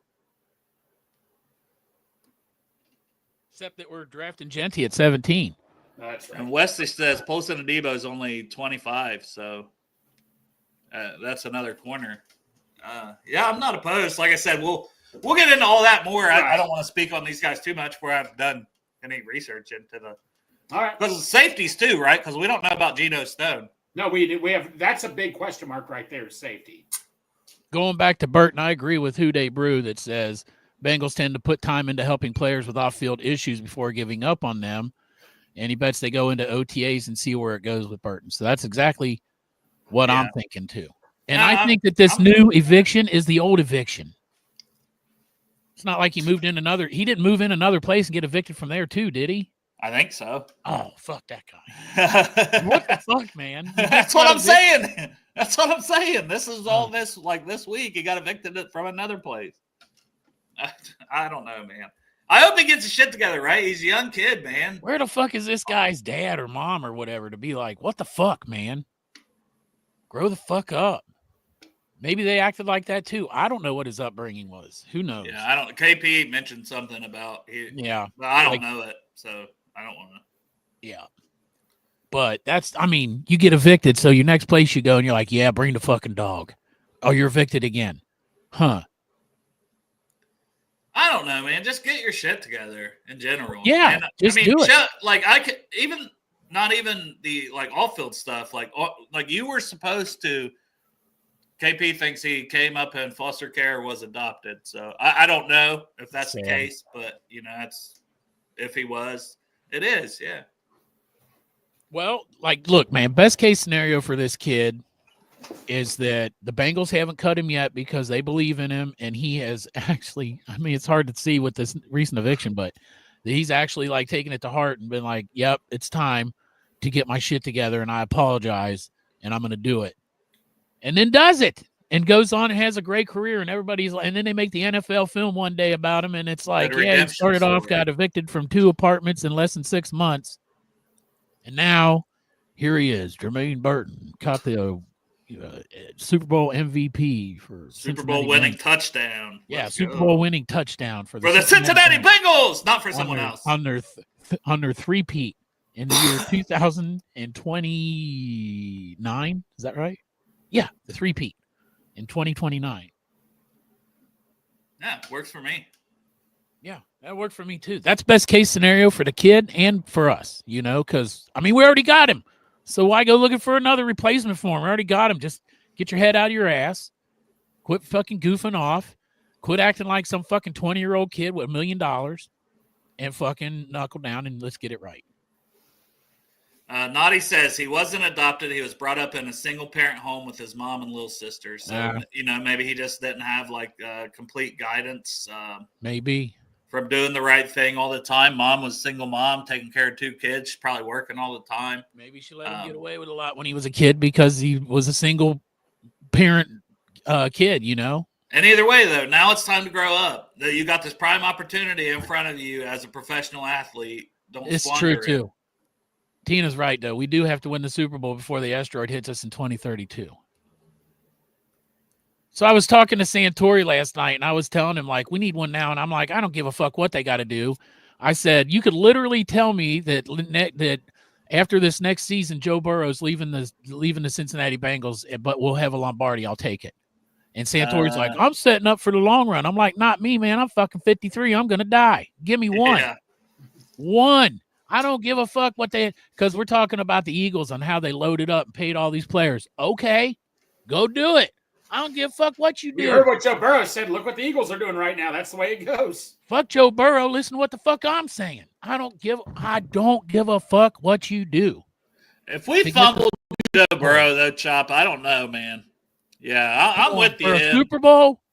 I mean, I've been here a long time, so I don't want to say I'm leaving, but man, it's going to be very hard for me to remain. I'm just saying, if the deal was, Joe's like, I'm winning a Super Bowl and then I'm leaving, and if that was the deal, man, who the fuck wouldn't take that deal? Because you don't know how many Super Bowls Joe Burrow has. No, and then I don't give a shit if we win a Super Bowl. If the devil knocks on my door tonight and says, hey, I got a deal for you, for your soul, I'm already going to hell. So I might as well. And if that's the deal, I got to tell you, man, we're going to get the good news is we're getting a Lombardi. There's also bad news, so sit down. But when we go down to Paycor, we're going to have that Lombardi displayed in full glory. Damn. Well, yeah, Westish, I agree. If Joe leaves, he wins a Super Bowl on any other team after us. Because most teams, they're going to realize, hey, I've got a Joe Burrow. I need to do everything That's what I'm saying. To go all in. So this is where I'm going. I was watching Locked On, the cleaner show. And they were talking about, if you're not going to make your push, because I'm basing this Eagles talk on this, if you're not going to make your push now, when you have you literally have the best wide receiver. That is not even arguable in the NFL. You can argue about Justin Jefferson. Yeah, you can still. You cannot. Jamar Chase just won the Triple Crown. Yeah, the best season. I know. I'm just saying, based off this last season. That's an elite 2 players, though, Chop. Yeah, last season, yeah. Although Jamar Chase is 1A, not 1B. 1B is Jefferson, and 1C is Malik Neighbors. But anyway. No, but what I'm saying is, you got this window where you got the number 1 wide receiver in the NFL, just won the Triple Crown. You got possibly the number one quarterback in the NFL, at least top 3. If you're gonna look at it that way, I believe, even trying to take my bias out, number 1. But if you're not gonna make the push right now and go all fucking in, push all your chips in right now with what you have, when the fuck, what are you waiting on? What the fuck are you waiting on? No other team in the NFL has what we have here with our wide receiver and quarterback. There's no other team that has that. And there's no argument that you have the best combination of quarterback receiver. Exactly. That's what I'm saying. Like, that's none. what I'm saying. You know, like, when you they could were argue individually, yes, quarterback better than Joe, is a wide receiver arguably better than Chase, but you can't argue the combination. He says, can't copycat not being cheap bastards. There you go. Exactly. That's why I popped that one up there, because you're right. It's copycat league, but unfortunately you can't copycat not being cheap bastards. And because the Eagles took advantage of bringing in individual investors. The Eagles have the most void year money for their players on their contracts, so they can sign more talented players and bring in more free agents. The Bengals have to get creative. They have to modernize. We say that word all the time, but that's the type of stuff you have to be willing to put in void years. You have to be willing to push your chips in. You have to be willing to go up to the cap, and maybe even you're going a little beyond it, because you have to be willing to evolve. You have to be willing to evolve. We're not using an abacus anymore, so quit that shit. You know what I'm saying? Like, and when we're saying going all in, you're not just going in all in for 1 year by bringing these guys in. Right. And a Super Bowl window could be a 3-4 year window. Good. I mean, don't close your own window because you're too stubborn to sign the talent you have and bring in outside talent to supplement the talent. The Chiefs always sign every free agency. The Chiefs always get a big name. They always get. I mean, this last time, it was Chris Jones. It's one of their own, but they always get a good big free agent to come in and help their team out. And you know what? They went for the 3-peat this year. They got their asses handed to them. Ha ha. But they did go for the 3-peat. And that's by replacing their, like, being active in free agency and playing your young players too. This is true, Crip. Like, it's a family of lawyers. Exactly. They would rather win the negotiations. They'd rather feel like they did it their way than to actually win a ring. And it's the sad reality of being a Bengals fan. Oh, yeah, we should win at least. But I just want one. Like, honestly, if you said we win one and we never sniffed the Super Bowl again, I'll be able to say, well, we won one. And I remember that year we won one. Yes. That's why I wanted that one, man, when the Rams, we should have won that one. Because you couldn't have told me nothing after that.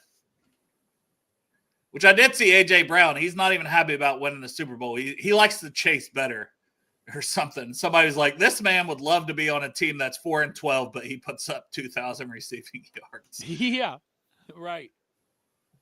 Yeah. Give me a Super Bowl, man. Saquon seems to be enjoying it. Saquon, I'm happy for Saquon Barkley. I seen him, the parade was today, and before the show started, I seen him. He seemed like it was a ball boy or somebody, and the dude was in the crowd. Saquon daps him up. This is a grown man, by the way. Saquon picks him up, pulls it, because I think he asked him, like, were you not invited to be in our parade with us, because you're something to do with the team, on some level. And the guy's like, no. Saquon picks him up over the fence and is like, come on, you're being part of the fucking parade. Like, that's cool, man. That's a real one right there. That's awesome. Yeah. Boom. That's what I'm saying. All right, hey, Chop, you ready for me to put you to the test? I saw this in a documentary. Remember the draft test I told you I put you through? No. Okay, well, I'm going to put you through anyway. Oh, okay. I think I did it last week. So let's see if you. I don't know if you remember it or not. All right, I'm going to ask you to say the word.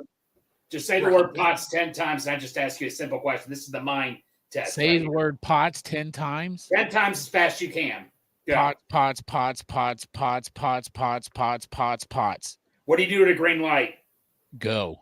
There you go. A lot of them said stop, so it's a mind test. Why the fuck would they stop at a green light? These motherfuckers are watching their phone constantly instead of just doing the driving.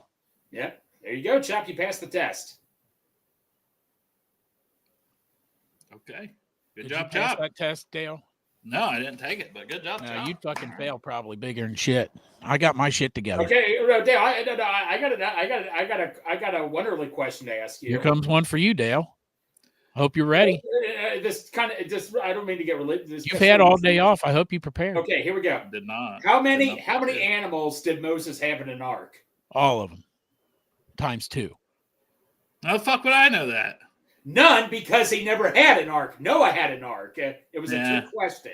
I wasn't paying attention. Ha ha. Neither did he. It's because you said something, Chop. I would have got that. You butted in. It's your fucking mouth. You ruined it. That was Yeah, on I know. that was on the documentary I watched. All these players didn't do anything in the NFL, so don't worry. Yeah. Oh, it was yeah? on an NFL Did documentary. he have an answer? How the fuck would I know that? Well, how old was Noah when he parted the Red Sea, Greg? You would know better than I would. Ha ha. Nobody would know, motherfucker, because that, was Moses. Ha ha. Yeah, suck it, Greg. Red Sea, Suck it, Greg. Ha ha. Damn, failed his own How about test. that wonder? No, I didn't know that Yeah. one. I just did it from what I found in that documentary. That's all I knew. No, Chop. He just failed his own test, and it was literally the same thing. He Thanks. just. Wow. Right. I just dropped my Bible Just- knowledge. Damn. Yeah. Damn, Boom, Greg. motherfucker. Joke is on me. Boom. Drop it. Dropped it, but he can't I because know. it's connected. Man, so it only drops that far. Yeah, we need a Super Bowl. Like, yeah, Good it's one. like, yeah, like Tina says. Let while me her mom's regret still my here, decision. Tom said, why he's here because he's 61. Like, Tina's mom is 78. Like, Wait a minute. Just wait. man. Wait. Did I just become 61? Tom said he's 61. Oh, okay. Tom's 61. I thought, geez, I am about to be 53. You thought I said Chop is I 61? am about to be 53, but there's no day that I turn. I didn't say 53. Chop. I said Tom. Yeah. Well. Tom Jones in the chat, Chop. Yeah. Well, Tom, we're here for you, buddy, and we want a Super Bowl for Tom. One for Tom, Joe, Yeah, And Tina's mom. and Tina's mom, absolutely. and me also, And please. me. I would and Matt also- Walker, because he's my number one customer at the Chop Shop 513. Andrew is 67. And for Andrew. 67. Hey, Chop, and one for Tyler Kelly to be pissed off. Yeah, fuck Tyler Kelly. He said Yeah. me goddamn tweets about shit. Look, what do you? Yeah, but did you say you were right, Tyler Kelly? Kenny Pickett did play That's right. and win the Super Bowl.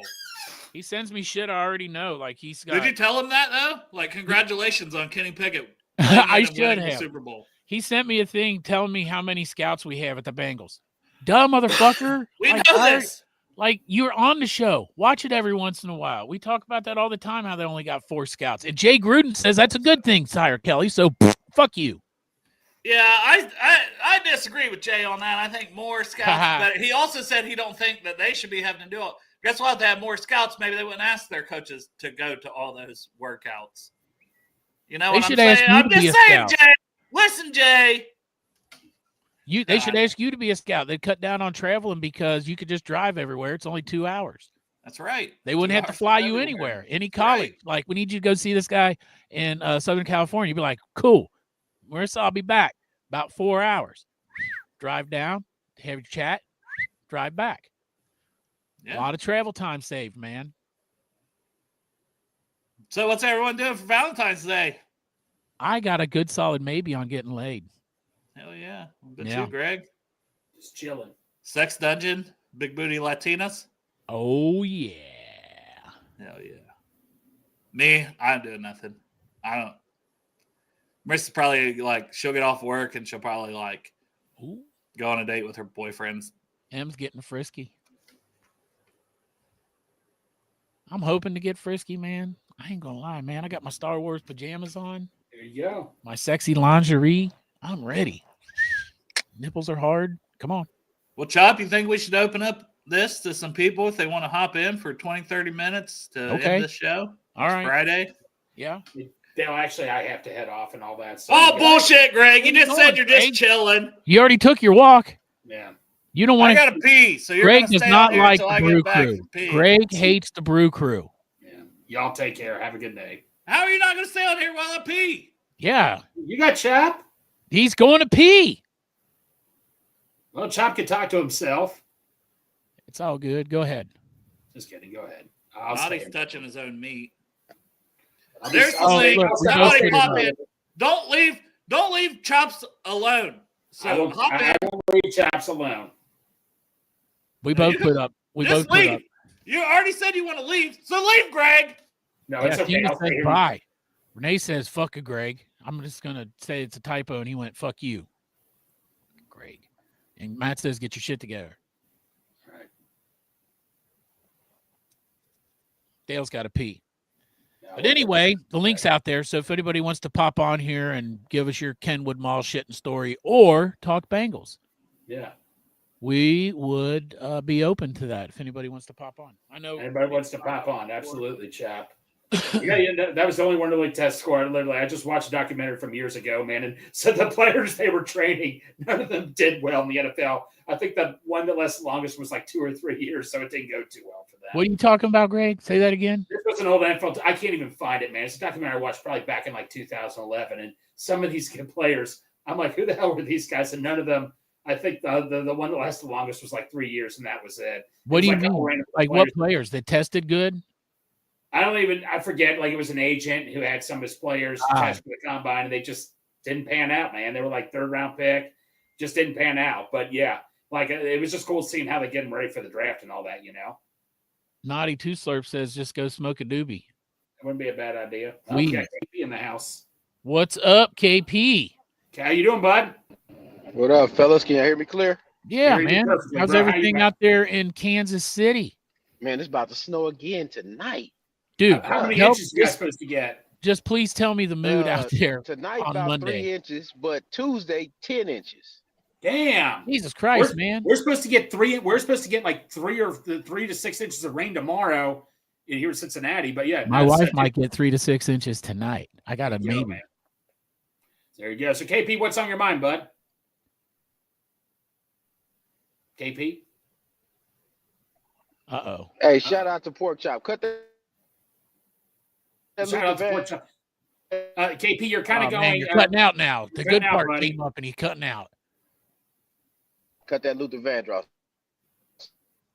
I heard we're going to play some Luther Vandross. So, You're cutting in and out, Took it up KP. We good. missed almost everything you all right, said. let me We pass missed. this spot. Hold on one second. I want to know what the mood was out there in Kansas City after that Super Bowl. Yeah, what was the mood like? He's trying to get through a dead spot. Right. And have a little service. I know here. it's But some I good- did hear go chop and do. I some heard shout out to Luther Pork Vandross. Chop, and then I Luther heard about playing Vandross. some Luther Vandross. I think it's talking about my maybe.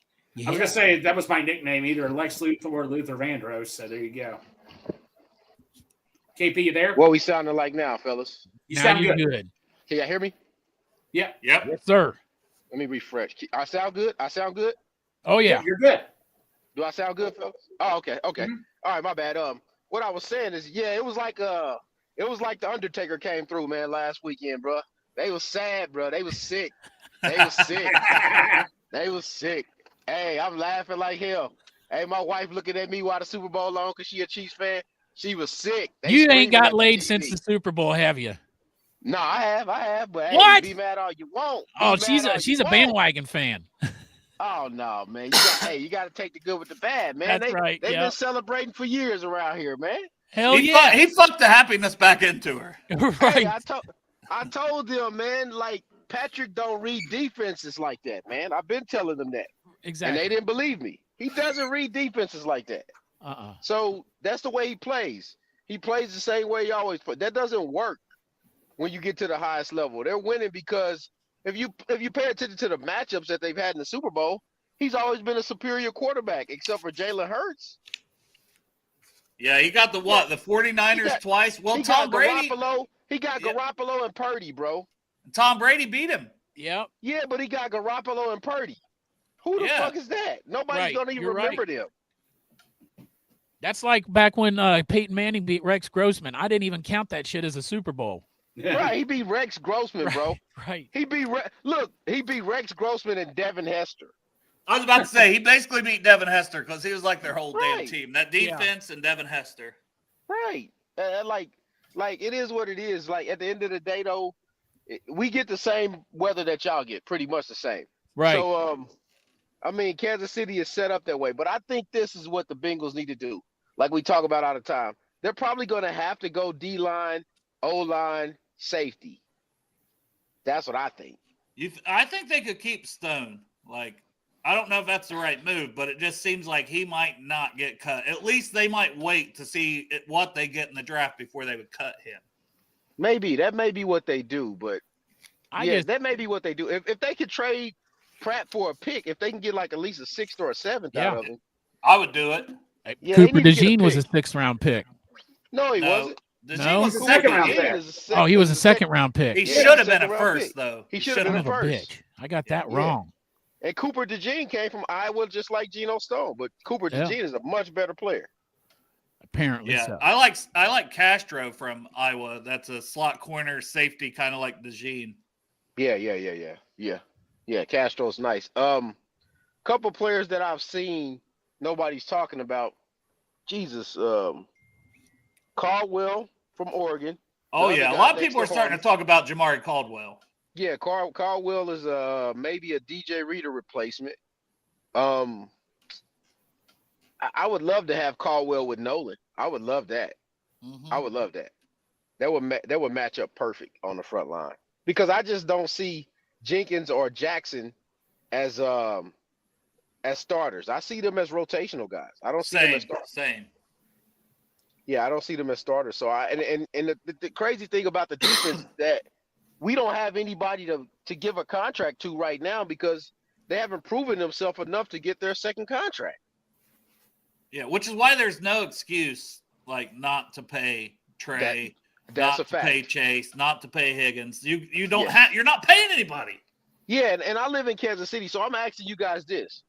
How are they asking you guys for a stadium if they're not going to pay the players?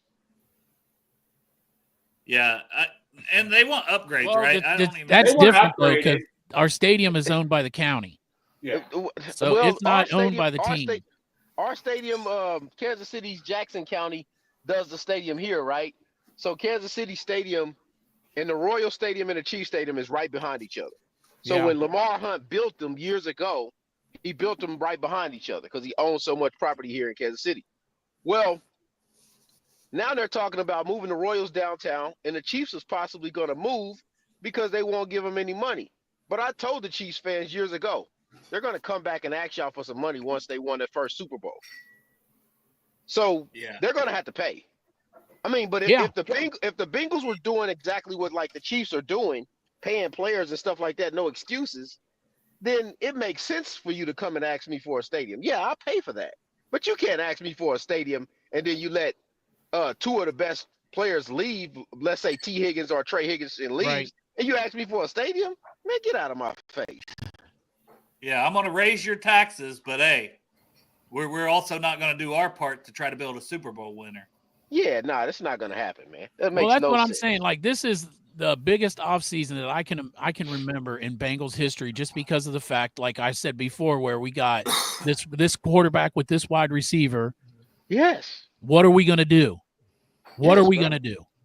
It makes no sense, man. It makes no sense because you really have the four that you're supposed to have. You have the quarterback, you have the left tackle, you have the defensive end pass rusher, and then you also have a wide receiver, and then you have another wide receiver on top of that.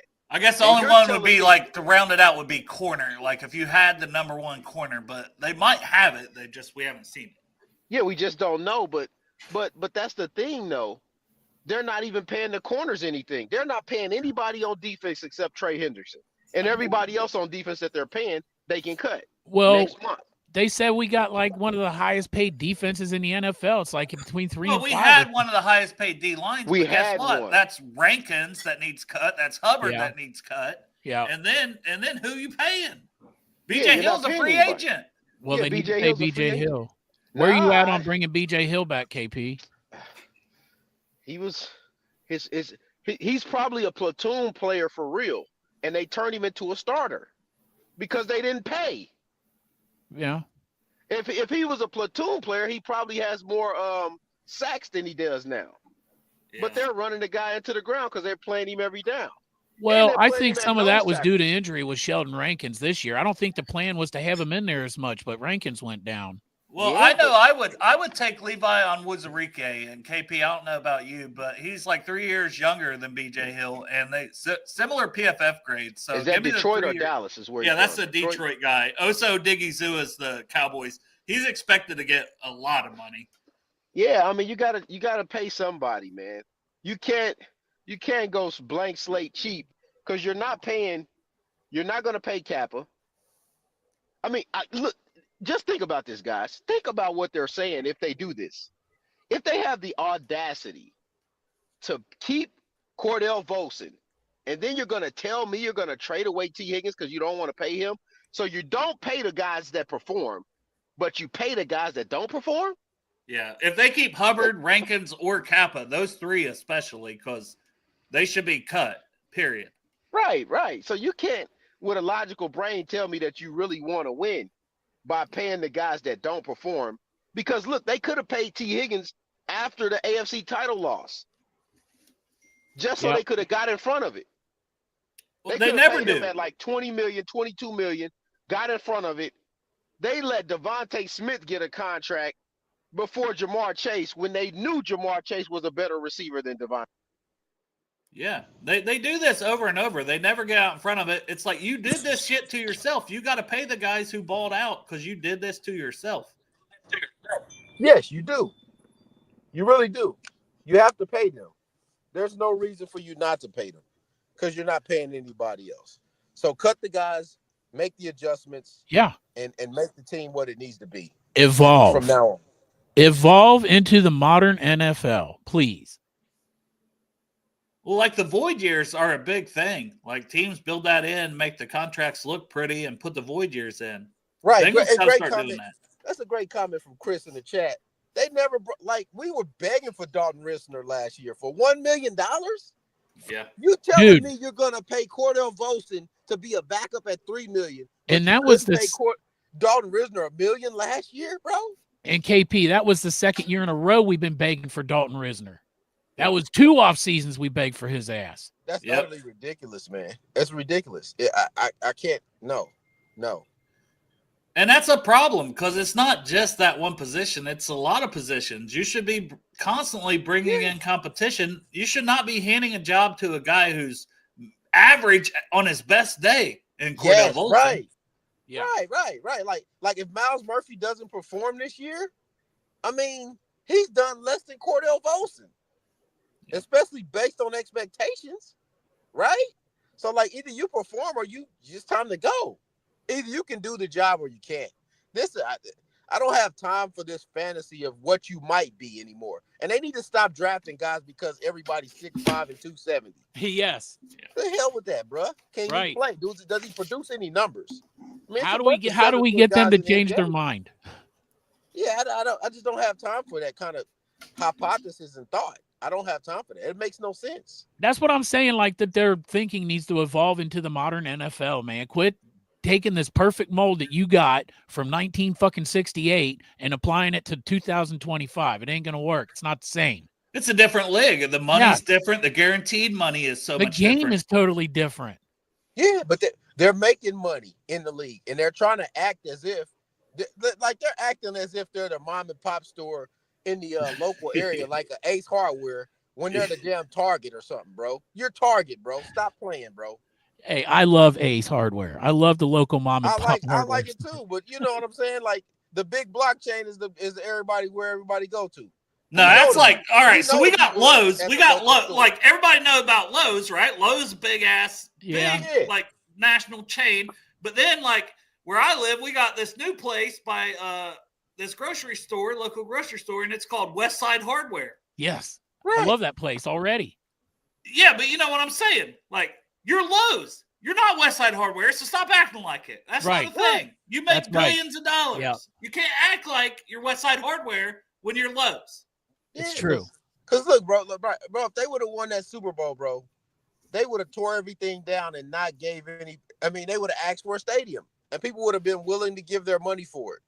But you can't come and ask the county taxpayers to pay more in taxes, and then you're going to raise the price on all the food. Because I've been to the Chiefs Stadium. I'm telling you guys, I knew this was happening. I went to Dallas Stadium a few years ago and went to the fight. I found out Dallas years ago was paying $100 for parking. This was almost 10 years ago. They was paying $100. So you got to believe they paying almost $200 now.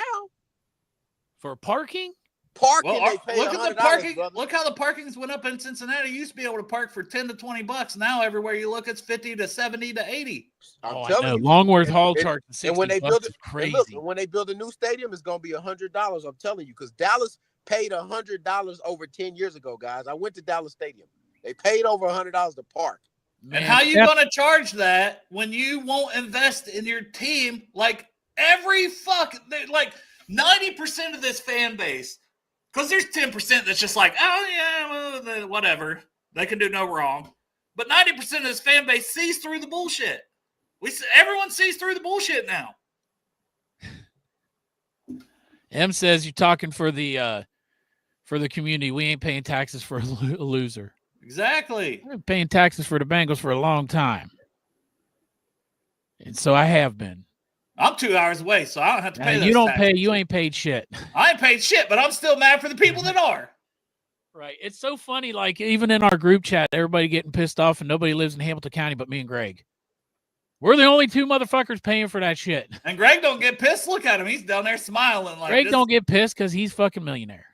That's true. Greg's rich as fuck. Look at him. Anyway, I'll see you guys later. See you, Oh, Greg. okay.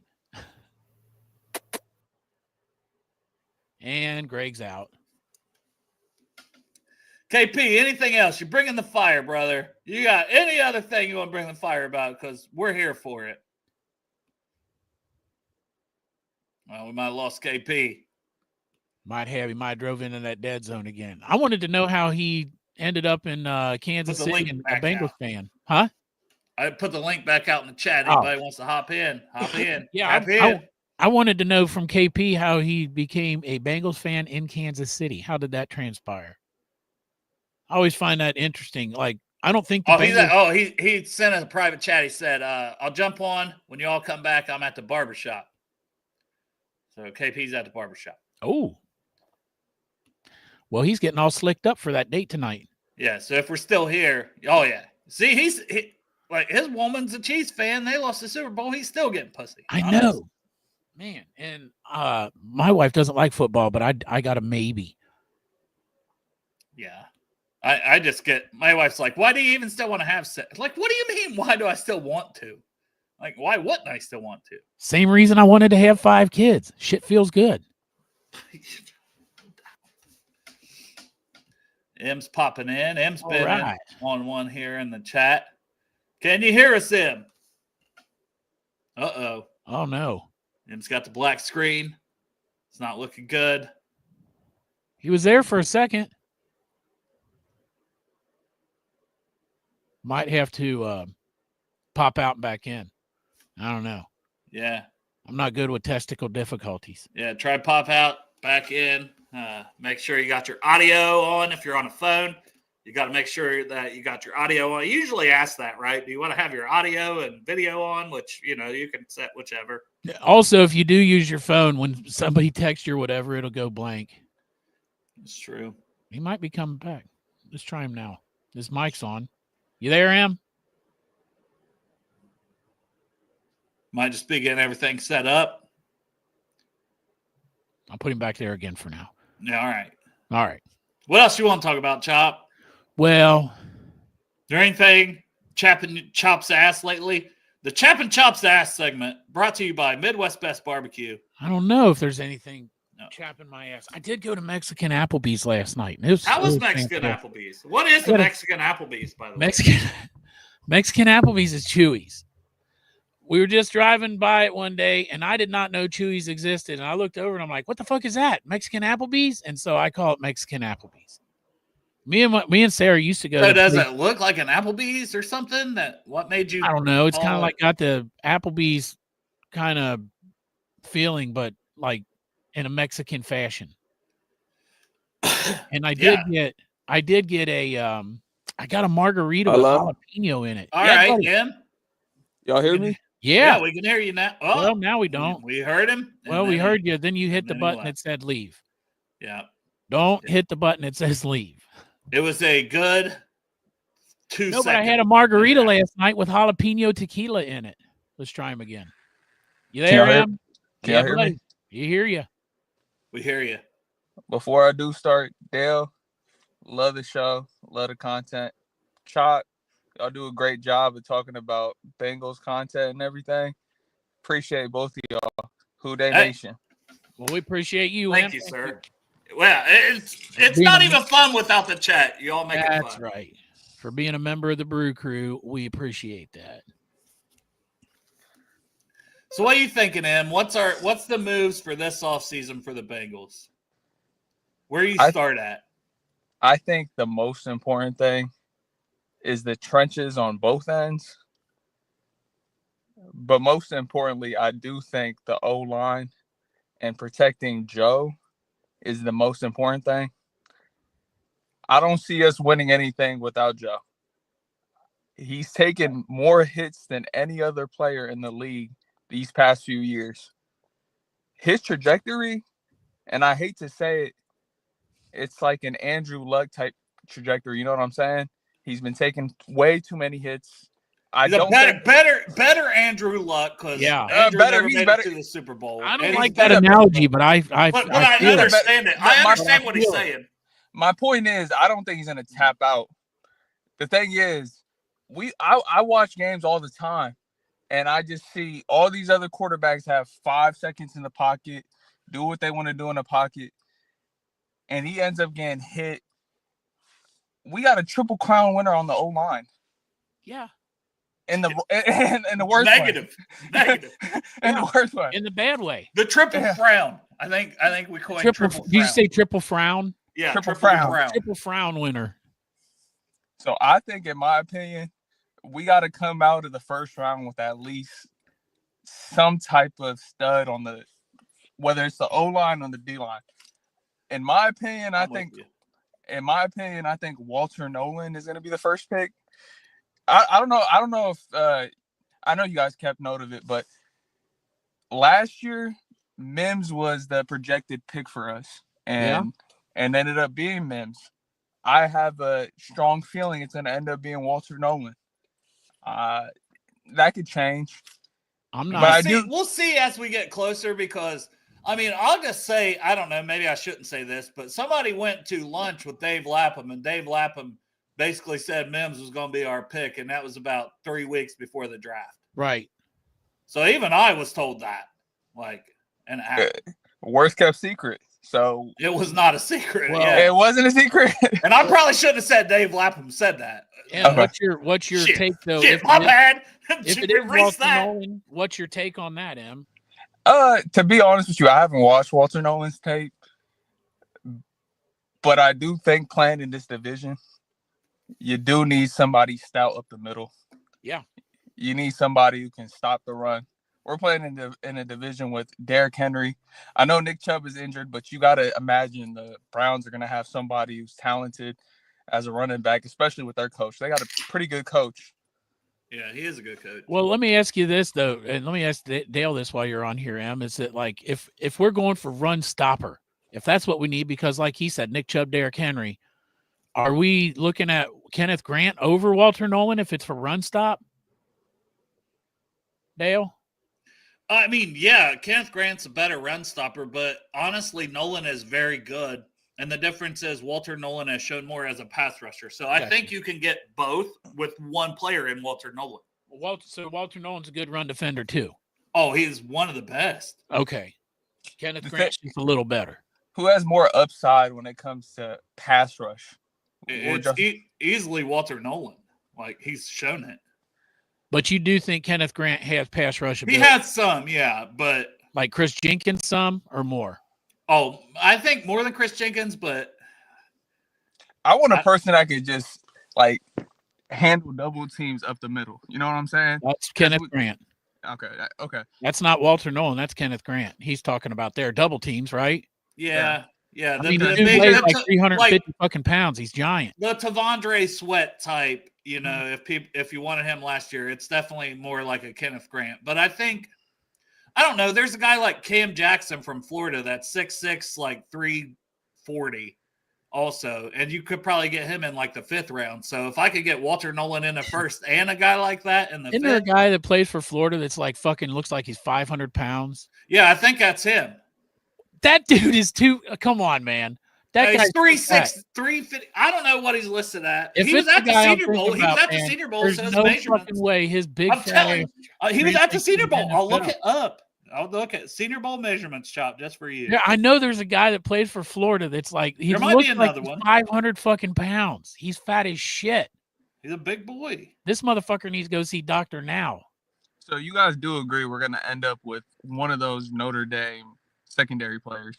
Oh, I Sure. think it's going to be Xavier Watts in the second round, 100. If we don't take him, I'm just scared. If we don't take Morrison, I think we're taking Watts. Well, Morrison's injury is the thing because it's a hip. Hip. You know, a hip injury for a cornerback is scary, and I don't know where he's at in his rehab process. So he would have to get a complete clean bill of health for me to feel somewhat comfortable taking a guy like that. And I love him as a player, though. I do think we're going to get Watts, and I'm just worried that it's going to be in the first. I don't want it to be in the first. All right, Cam Jackson is 6'6", 339. Knowing our scouting department, and with us using coaches as scouts, I have a high likelihood that we're going to end up taking one of those Notre Dame secondary positions. You know what I'm saying? It makes sense. Because Al Golden has a great rapport with both of those players, you know what I'm saying? And they do have the talent for it. It's just with Morrison, I do agree that hip is a little questionable. I wouldn't draft somebody so high with a hip injury. But I do think we're gonna end up with Watts or Morrison. Is that the guy, Chop? No, 99 man, there's there? a bigger guy. There's a bigger guy than that. Yeah. I'm gonna see if I can look it up here. Florida I fat think he's bastard. a nose tackle. I don't know who you're talking. Damn. And maybe this guy was that big though. Maybe Florida he D was. line. Okay, I don't hold know. on. Florida D line, 400 pounds. 400. Des Watson. You're right. I told you that guy weighed like 500 pounds. Is he going in the draft? No, he was a freshman in 21. I mean, what's he doing? What's he done? He's eating. That's what I don't know nothing about him. I don't know nothing about him, but you're right. That wasn't. So I'm sorry, Cam Jackson. That wasn't you. You're not the fat bastard. You're 6'6", 340. The fat bastard is there's the fat bastard. The dude is, I'm telling you, when you watch him, if you watch him play, you're like, what the fuck, man? That dude is giant. Like, I feel like they got to have the AED right there on the fucking sideline. He's probably got one strapped to his back just in case he has a fucking myocardial infarction right there on the goddamn field. This dude is huge. Word, heart attack. Yeah, I know. But yeah, it's like you talk about a one gap penetrator. This guy's a 3 gap. Just stand there. Yeah, you just have to stand there. Yeah, he's 3 gaps. Westish. Hey, fellas, can you hear me? Yeah, Yes, we sir. hear you. What's up, man? Brother? Oh, not much. I just wanted to join in on the conversation here. Well, we're glad you did. Give us your opinion of what you would like to happen in this offseason. I just want Walter Nolan. I want Walter Nolan, and then I want Kobe Bryant. Okay, you want the corner. He's only 170, but he is feisty. Where do you take him? Because I think he could be a third round. You might have to take him. Yeah, I think third would be a solid spot for Kobe. I don't know. I feel like we need defensive line the most, mainly because at corner you can help your corners out a lot if your edges, if your defensive tackles are getting to the quarterback. I think Absolutely. so. I agree. And I think, and when you can rush 4 and not have to blitz, so not only are you helping your secondary with that, but you're helping it with linebackers in coverage. That's what the Eagles did. If you can get pressure with your front 4. Absolutely, no doubt. And then also you have to pay your 3 guys. You have to pay Jamar, you have to pay T, you have to pay Trey Hendrickson. If the Eagles were in the same position, they do the exact same thing. And I'm tired of Bengals fans right now being like, oh, we can't do that. Yes, we can. We just saw a team win a Super Bowl by doing that. Well, all the national media is saying they can't do that. They don't have money. And then our local guy, Jake Lisco, is like, what the fuck are you talking about? Like, I've done this math 8 times different ways. And he still has like $23 million left in the tank after all these signings. Yeah, plenty of money. Plenty of money. And then I think we're just giving them a longer leash to not be able to do those things that we want them to do by saying that they can't or they won't. I mean, as fans, I think that we need to actually put their fucking face to the fire and be like, listen, but Chop, they're going to have to, because if they fumble this, I'm telling you, Joe is not saying all this and not going to back it up. They fucked this up. They Carson said all this too. He just wasn't loud about it. That's why I'm saying we'll see what happens this offseason, but I feel like this is deja vu for Paycor Stadium. Like they know what it sounds like in the halls when our quarterback says this shit. The fan base is smarter. The internet, everything, man. Like I learned so much through, Jake Lisco's and Andre Parada's on contract stuff that I wouldn't have known. Well, I'm not going anywhere, so I'll be here for it. I'm just hoping this is the offseason that they turn shit around. The thing is, do you think they have the liquid cash? Because that's the biggest thing with these contracts. They usually guarantee the first year and don't pay them the rest of the contract or whatever. So I'm a little iffy about a family that only has their money in football, and they are billionaires, but do they have the liquid cash? It took them to sell the naming rights to the stadium to pay Joe. You know what I mean? Yeah. Bro, in a perfect world, they'd sell off 40% of the team too. Well, I feel like that's what Jake said, though. It's not going to happen, though, man. But he said, they do have the cash. Because, listen, I am not that smart. I'm going to be honest. I'm not John Sheeran. I'm not Jake Lisco. I'm not Andre Parada. But if all those guys are saying we have plenty of cash to do it, I'm going to believe them, because they've said years prior that we didn't. Well, it's like Elise Jesse said, you can listen to the national media who it's like a jack of all trades. They just dabble in each team. Or you can listen to local reporters that have been following this team for years, like James Rapine and Jake Lisco, just to name a couple that are familiar with.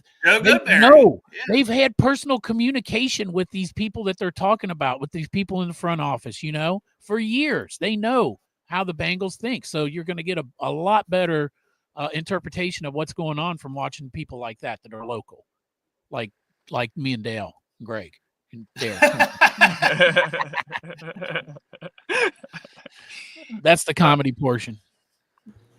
Yeah, I'm not going to sit here and pretend like I know anything about the money side, but I just watched a team who pays their players and drafts well win a Super Bowl, and I'm like, why can't we do that now?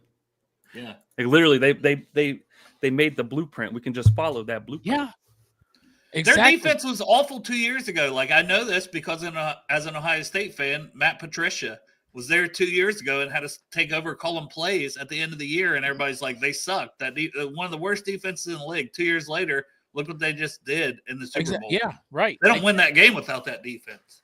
Yeah, no way. We got 2 people signed to real NFL contracts. You think over this offseason we're going to sign 3 more? The only people signed to guarantees are out of the first year are Orlando Brown and Joe Burrow.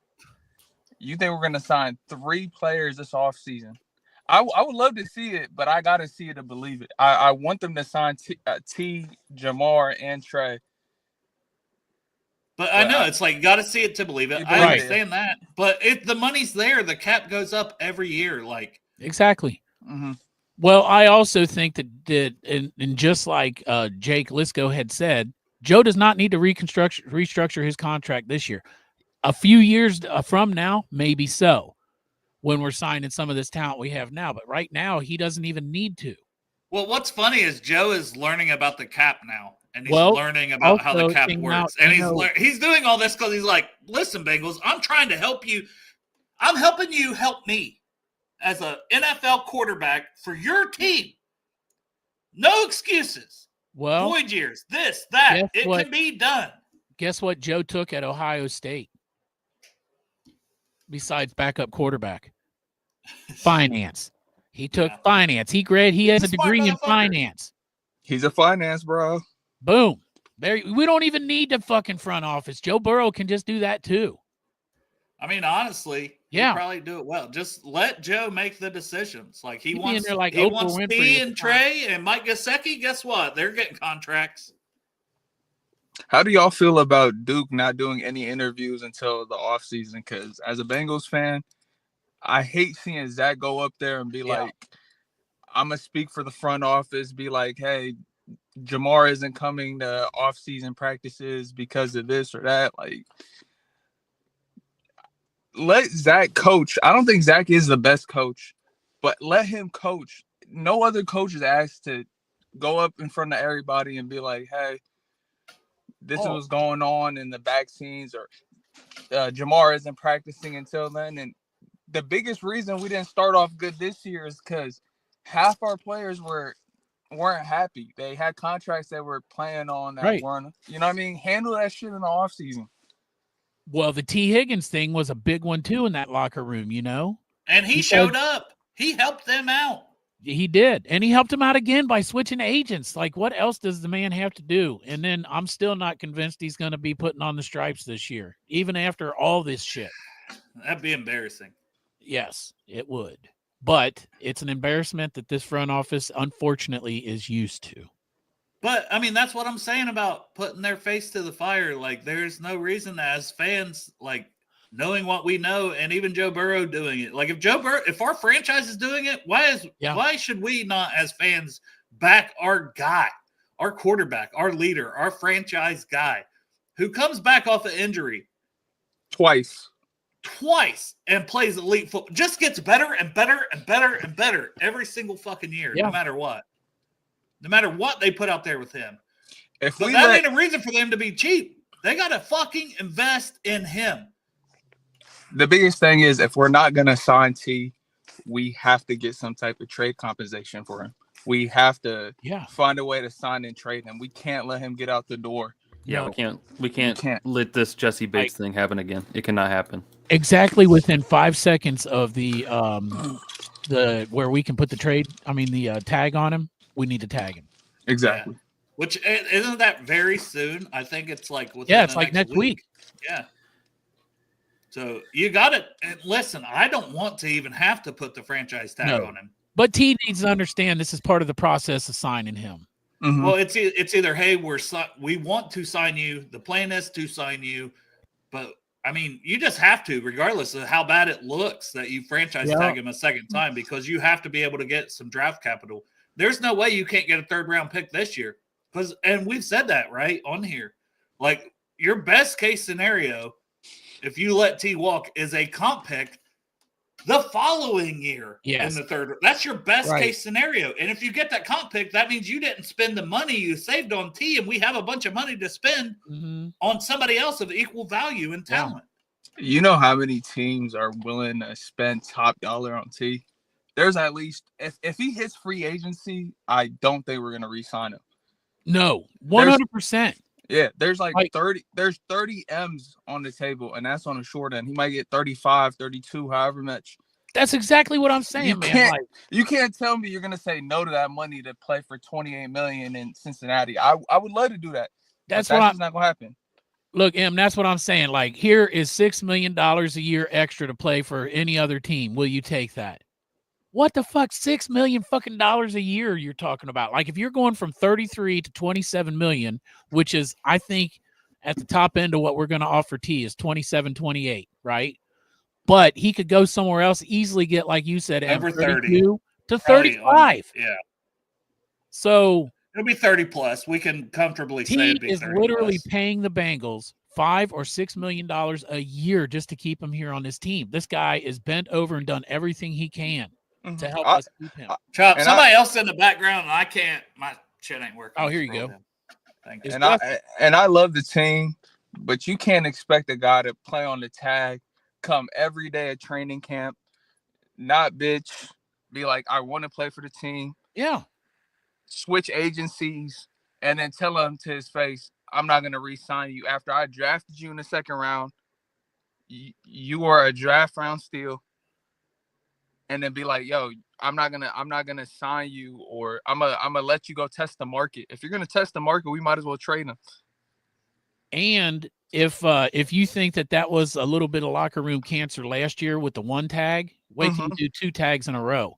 You know what I'm saying? And don't sign him. Like if you tag him and then work out a contract during training camp and get him signed, that's different. But if you just let him play on the tag again, man, that's like cancer 10. Well, if you're trying to make him play on the tag, it'll be a disaster. And, imagine being just a regular dude on the team. You're looking at the team and you're like, you're not paying your stars. How do you feel about me? Exactly. That's the human part about it too. Yeah. Dusty, what's up? Yo, what's up, fellas? You hear me good? What up? What up, man? Welcome to the party. Heck yeah. What do you guys value more, T or Trey? So let's just say the Bengals do the cheap option that we could see happen. Who would you prefer? It's kind of a double-sided question because then you have you got to trade one of them, right? Like this you have is to what they want us to do, though. They want us to pick when they have the money to get both of them, and like we've done it. We've talked about it on the show, and like it sucks, man. Quit bitching about it and pick. All right, I'll let Westish go. Westish, if you had to pick, but I'm gonna what a shitty question I just stepped into for you guys. If I had to pick between those two, yeah, we can only keep one. That was a really dumb question. Don't worry about it. Let's keep them there. I mean, that's the plan. That's what I want. But I just figured I'd toss it out there. No, I know we've talked about it, Dusty. I wasn't shitting on you for like a bad question. I'm just saying that I do think that that's what the front office wants us to think as fans. Oh no, I do too. I 100% agree. But it's frustrating. It's very frustrating. I just want, if we do it, like it can't be Jesse Bates. It can't. We got to get something. So the value of who you guys thought would be more valuable in the market, which would probably be T's more valuable in the market for sure. Right. But so if I'm keeping one, I'll start it off. I'll keep T. And you know why? Because he makes Joe Burrow happy. Yeah, that's the one side of it that makes me consider T, but I don't even know how we could consider letting Trey walk when what is our other option here? Like Miles Murphy? Is he gonna replace Trey? I don't think so. I don't think maybe. I don't know. I've been you watch the show, Wes, so you know that I'm a big advocate for this whole player development shit that I think there's been a lack of. So maybe we have the players, they just haven't been developed. Maybe. I think if you do pick Trey, I think it's a 2 to 3 year window. You can't expect Trey to do the same thing after 3 years from now. No. Yeah. What were you saying, Westish? I was hoping that Cam Sample was going to come back and be really good for us. And I thought that like him next to Trey was going to be a pretty good resolution, but we didn't even get to see that play out. Nope. I think he's a good rotational edge, like a fifth, a good fifth lineman, but I don't see him as like a starter. Right. Sure. I agree with that too, but I also don't see Miles Murphy as a starter. I think he could be, but I think he could have been. I don't think. Well, he's a young kid too, so that's another one where I'm like, I mean, this is my mentality every year. Like, let's see what happens this year. Every single fucking year. Well, let's see what happens this year, and it'll be the same next year. Let's see what happens this year. Maybe Montgomery turns him into a stud. Who knows? There you go. You think Miles is a reps issue? You don't think it's because he's just not like talented enough? He's coached up. No, I think maybe it's a combination. I think we just don't know because, like, I know, like, coming out as a guy who, with the draft and stuff, I didn't like the pick, but I said this isn't a day one impact guy. He's like 21 years old. He needed to develop his pass rush arsenal and stuff like that, and that's why I'm like out on guys like Mykel Williams and people like that for the Bengals for that same reason, because it's like we don't need two of those. And we were not able to develop Miles Murphy to this point. I don't know if it's because of reps or it's because of he's not good enough. I just don't know yet. I think there's still something there with him. I liked him as a player coming out of Clemson, but I knew he would take a couple years. But you have to be able to let guys play in at least a heavy rotation to develop. I think the Eagles, the team that won the Super Bowl, that's one of the things when it's like, well, how do you become that? You got to let guys play. You got to rotate guys enough to where you're not relying on, because there's no way he shouldn't have been getting more snaps than Sam Hubbard, especially to start this season. Yeah, I just don't. Personally, I don't think there's a big enough sample size because we didn't get to see him. Yeah. Now, finishing wise, having no sacks, that scares the hell out of me. You know. Yeah, scrubs get at least 5 to 2 sacks at least. Yeah. Yeah. It's a big year for him. You know, it is, and that's what it's like. What about he Dax? has all the physical traits. What about Dax Hill? You think he's a guy you can rely on next year coming off an ACL? Well, that's what we'll have to see. Is the ACL thing worries me. The only thing about the ACL, prone, though, right? Well, I'll say with that ACL injury, at least it was early in the year, right? So he should be fully healthy to go for off-season stuff. And he surprised me as an outside corner, but if you're not going to bring back Hilton, I think that's the perfect guy because I thought that was his best role. He was always a slot corner. He was always a slot corner. So why are you forcing him to play safety? Because we don't want to pay Jesse Bates. Exactly. So I don't know. I mean, it's hard to put my stamp on Dax Hill will be great, but I think if he gets a chance to be the slot corner and he is fully healthy and he makes it through the offseason, I think he's got a chance to be very good because they got to make a decision too on his 5th-year option before they see that. That's true.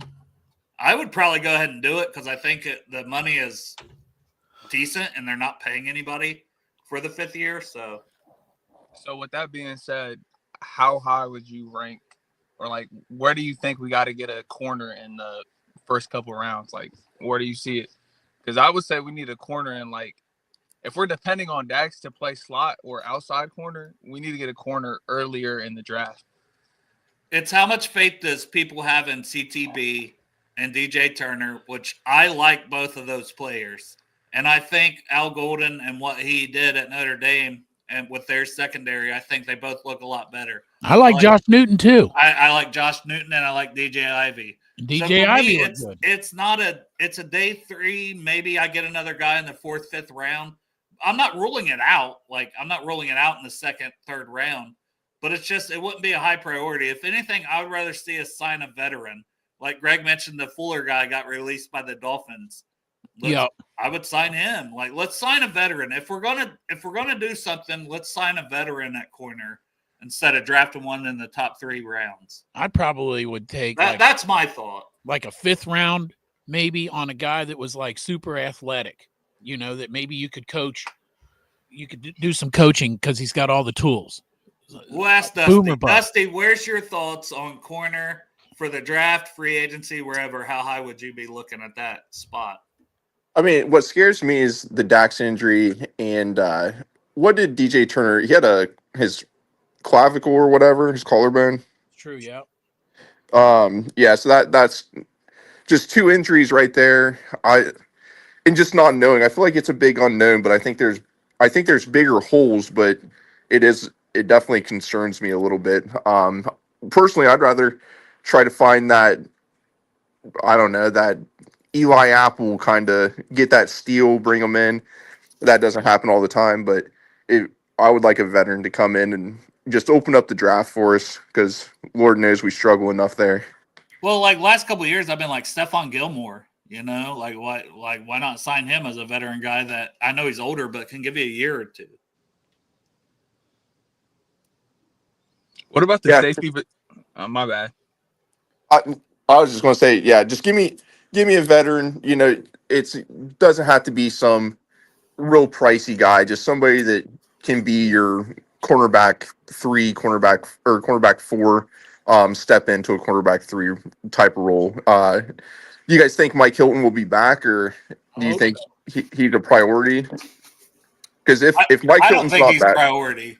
No, but I hope they bring him back.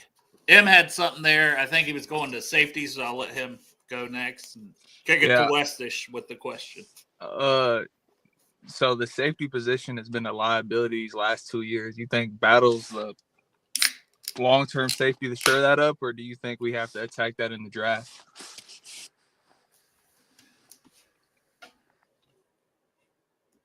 I mean, I'm convinced that we're going Xavier Watts. So, and like I'm on the second. I'm on the same page. I keep seeing him going third round in a lot of mock drafts. I'm like, man, if he's there in the second, there's a good chance that. You know what? I'm all for it too. Yeah, safety play's been shit, and this is a guy that knows Al Golden that he's worked with for years, so I would be cool with it. I do think a Watts and Battle pairing, you would feel pretty good about your safety room and it developing for the next couple of years as well.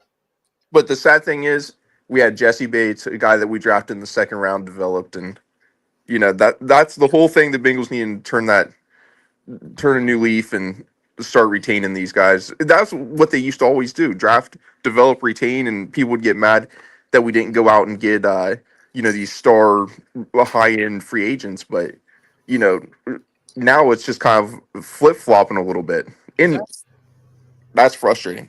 Westish, you have any thoughts on safety? Not particularly. I think I do go back to my point that I made previously, that if you give pass rush help, then that's going to help your DBs. I mean, we did see some of them eat shit, but also I felt like Cam Taylor-Britt was like where he needed to be, even when he was on plays where he ate shit. Yeah, it just ended up not being able to make the play because the passer got 30 seconds to figure out where he was going to get the ball, and eventually you're going to lose no matter who you are if you give that quarterback that much time. I don't know. I feel like it's not as much of a priority to me. I feel like we do need to take a dip into cornerback probably, but I think you do double trenches cornerback first 3 rounds. Okay.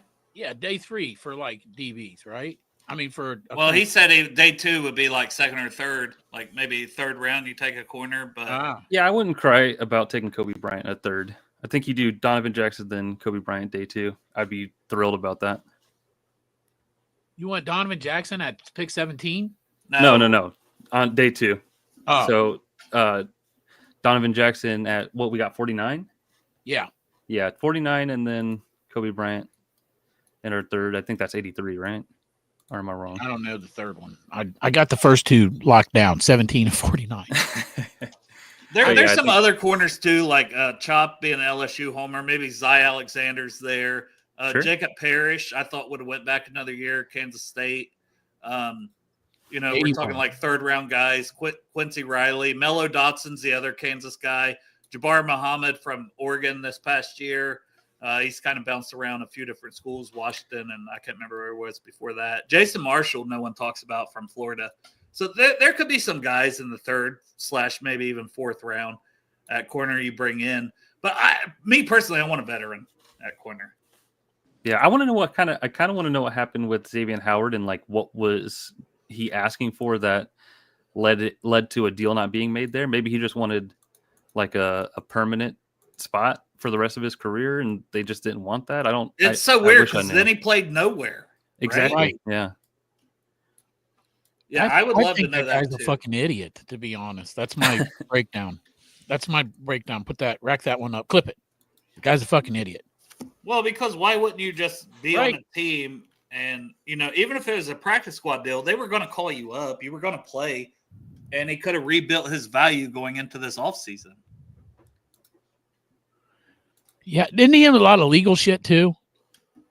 There's some stuff in his past. Yeah. Yeah, you're right though, man. Like, not wanting to come here. He wants a more permanent thing and doesn't sign for a year. Maybe that says something about him. Maybe he's got, who knows? I don't know. Maybe he's got some kind of like his knees been bothering him or something. He's like, no, I need a long-term deal. I can't go. This be my last time if they find me out. Yeah. Like Tom says, he's upset when Becton left. Yeah. I mean, it worked out for Mekhi Becton. Sure the fuck did, didn't it? But he's still more of a run blocker than a pass blocker. So I don't know how. I don't think he would have been this. Plus, the Eagles have like one of the best O-line coaches. We're unknown in that aspect. Yeah. Do you guys have any thoughts on that O-line coach, Westfish or Peters, him? Or is that the guy? yes, we got Peters. Yeah. Anybody have any Peter thoughts? Any thoughts about the Bengals' new Peter? I'm pretty excited because I mean, it kind of speaks volumes. I don't know if it's a personnel issue, but like having like a top 10 offensive line 2 years in a row, and then you leave, and then they stink a little. I think that speaks to your coaching. Maybe I don't know if it's a personnel issue with the Browns. I don't follow the Browns and their offensive lineman moves, but I'm pretty excited to see what he can do. Yeah. Yep. Hey, we wanted something other than Frank Pollock, so here we are. What do you think, Em? I think he's a pretty good coach. I like the UFC background. Yeah. Being an MMA fan. Mm-hmm. Oh yeah. And I think he's gonna put a little more nasty in that line. There was a lot of times this year where Joe was getting hit late, and guys were just picking Joe up and not, handling the D line or doing something about it. So if he puts a little more nasty in the team, I think he got something. Yeah. Sure. What do you think, Dusty? Scott Peters? Go ahead. Does anybody have a good handle on Peters? Anybody got a good handle? That's good. It's Industries. That's good. Hilarious. Hey, I got one thing before I do leave. If we did sign and trade T, would you guys be open to Tyler Warren in the first round? I do not want a receiver in the first round. No, whether tight we have end. T That's, or not. well, tight yeah, end. tight end. I don't. Well, we'd Love be the bringing him in player. as a receiver if we got rid of T, right? I love the player. I don't want it that high in the first, personally. But if we got him, I would see the vision for it. Yeah. So if he was a Brock Bowers type coming out of this draft, you wouldn't be okay with drafting him in the first round, No. especially if we're gonna get rid of T. I think if it was Brock Bowers, because I had Brock Bowers as a top 5 guy on my board, so I could at least understood Brock Bowers more than Warren. And Warren's good, and he had a great season, but Penn State had nothing. You know what I mean? Brock Bowers was doing that in the SEC for 3 straight seasons, Mm-hmm. and I thought Brock Bowers. And you don't want to throw out generational because it gets thrown out too much, but pass catching tight end Brock Bowers was that guy. It was. Well, where do you got this guy on your board? He's top 20. Top 20. But he's not top 5. Yeah. You don't think he has like best player coming out of the first round or the draft potential, rookie of the year potential? Because he is a great blocker as well.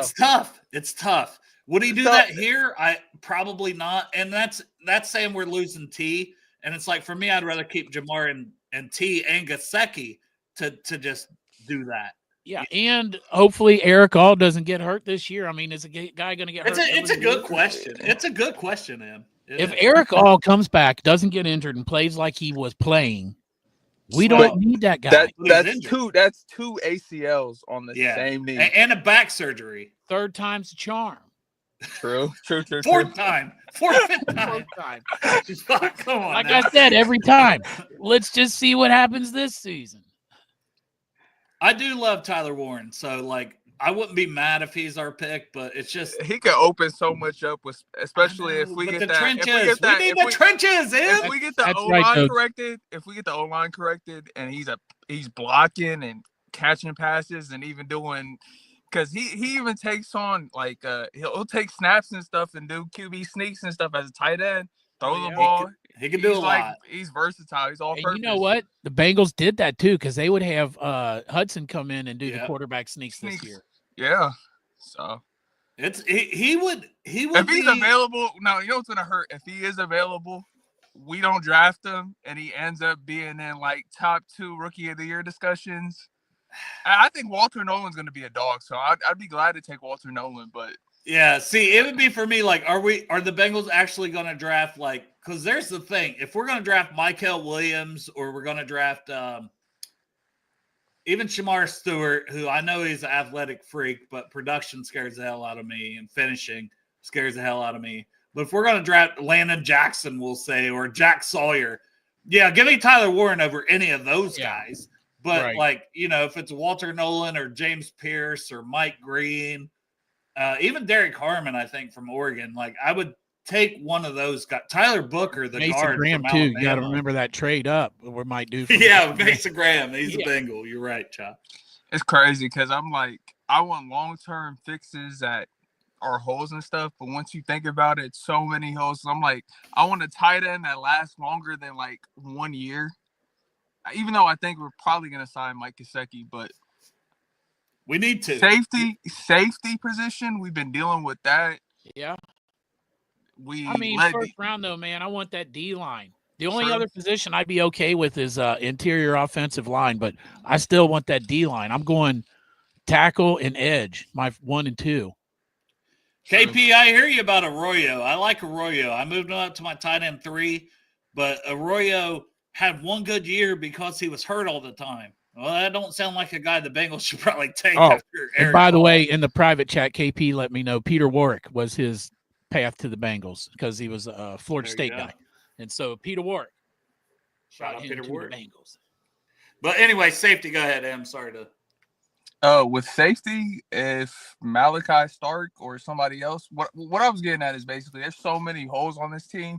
Yeah. We just need a surefire player at whatever position they choose. You know what I mean? If Walter Nolan's a dog, cool. If Malachi Starks is a dog, cool.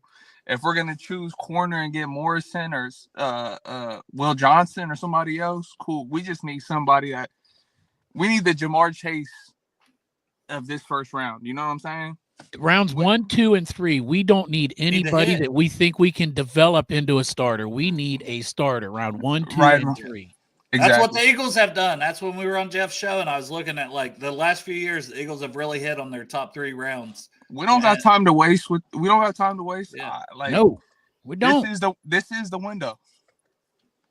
The window's been open. It just opened the motherfucker and let's let the draft in. Come on. All right. Em, were you hopping out or you staying in or? I'm with y'all, family. All right. Westish, Dusty, what do you guys want to go with next? Tom says, what about Genty at 17?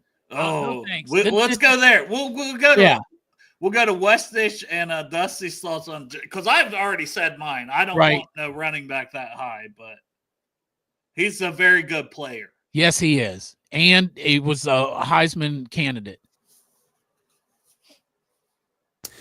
I'm not sure. I definitely don't. I don't think I want Ashton Genty at 17. But also at the same time, I doubted. Jahmyr Gibbs, Bijan Robinson. Exactly. Yes, I think I was in the chat being like, I don't really want Jahmyr Gibbs, and now I feel stupid. But there's the guys who I do end up liking. They go to the Chiefs or the Eagles, and then they're studs, and then I just don't want to like any players anymore. That's why I'm scared Willie Lampkins is going to go later to one of those guys, and then he's just going to be a stud for 10 years for him. I agree. It's gonna we don't want Ashton Genty because we don't think we need a running back. Like Chase Brown did great last year, but then all of a sudden he goes to fucking one of the other teams in this division, and we're like, wait a minute. Yeah, that's the thing that sucks. I mean, take him to Carolina for all I care. That'd be great. Yes, that's where we want everybody to go. Yeah, I want all the players that I like to go to the Panthers. Yes, boom. Then they'll come back or want to come back. Dusty, your thoughts on Genty? Yeah, I just realized I've been talking a little bit, and you've been muted. I've been muted, so that was super cool. We didn't do that to you. You did it to yourself. No, I did 100%. I'm using my phone and not on the computer like normal. But no way, not at 17. And we got bigger issues, I think, than the running back. There is a guy that I'd like that's playing like the 4th round or so in that Tennessee kid, Dylan Sampson. I like him a lot. Like, I'm sure Dale, have you watched a good bit of him or no? Yeah, I like him. I don't know if he gets to the 4th, but it's a loaded running back class. Like, I like a guy like Damian Martinez, who played at Oregon State before he played at Miami, Florida this year. He's a big sumbitch, and he'd pair well with Chase Brown. Yeah, that's the thing. This kid, he's not big. He's more of a Chase Brown mold, but I feel like you could, just keep those two fresh, and then there's no, like, oh, all right, we got this guy's our short yardage dude. This dude's our blocking running back. Like, no, we got kind of like when we had Samaje and Joe Mixon. Like there's. I just like the kid a lot. He's fast. He is. Yeah, no, I like him too. I'm just more day 3 for running back for me personally. You're what? Day 3, like give me a day 3 guy because I got 27 draftable players, and honestly, I could easily add 3 or 4 more, but it's just I'd be adding them on top of what I already have as more than draftable players. Isn't there? I like 350 guys in the draft guide. Isn't there a lot of good running backs in this draft too? Yeah, that's what I was saying. Yeah. There's 30 draftable guys, and I think you could get a very good one. 3 then. Yeah, even Taj Brooks. I don't know if you guys know a lot about him from Texas Tech. Bowling ball, man, broke their all-time leading rushing record. That's the kind of guy we need. Yeah, but he's got juice too. Ooh. Like same thing with Damian Martinez. You know what we need, Dale? We need that tackle to do our running back for short yardage. That one from Florida that I was talking about, that 450-pound guy. There you go. I don't think he's in this draft, Chop, but Son of a bitch. Yeah. KP's back. KP has got a fresh cut. Fresh cut. Fresh cut, fellas. I'm out. Looking good for that Valentine's Day night date and probably getting barbecue, right? That Valentine's poontang. Let's get it. Let's get it. Yeah. Yo. I also might be getting some later. Draft a running back in the first round. It was just a question. It was We got it. Would you take Genty at 17? Deep. Hell no. Yes. No. That running back class is deep, man. That class is deep. Just look at the list. Have y'all looked at the list? Yes. Oh, yeah. Let me say this, what I would say about Ashton Genty. If for some reason we're watching on, what day is it, the 24th or whatever, and they take Ashton Genty, I will be like, damn, they should have went with the trenches. But then I'll be like, well, he's very good. If that game can translate to the NFL and you got that running game with this passing game, watch the fuck out. Y'all know Zach is not gonna run the ball like that, bro. Come on. I mean, come on, man, stop. I don't think so either. I think he would, but we softened the trenches though. Dude, that's what I'm saying. Give me that kid from Tennessee in Dylan Simpson, Dylan Simpson in the 3rd or 4th round, or Devin Neal or somebody like that. If you draft a guy that high, his usage, it's essentially putting Chase Brown on the bench.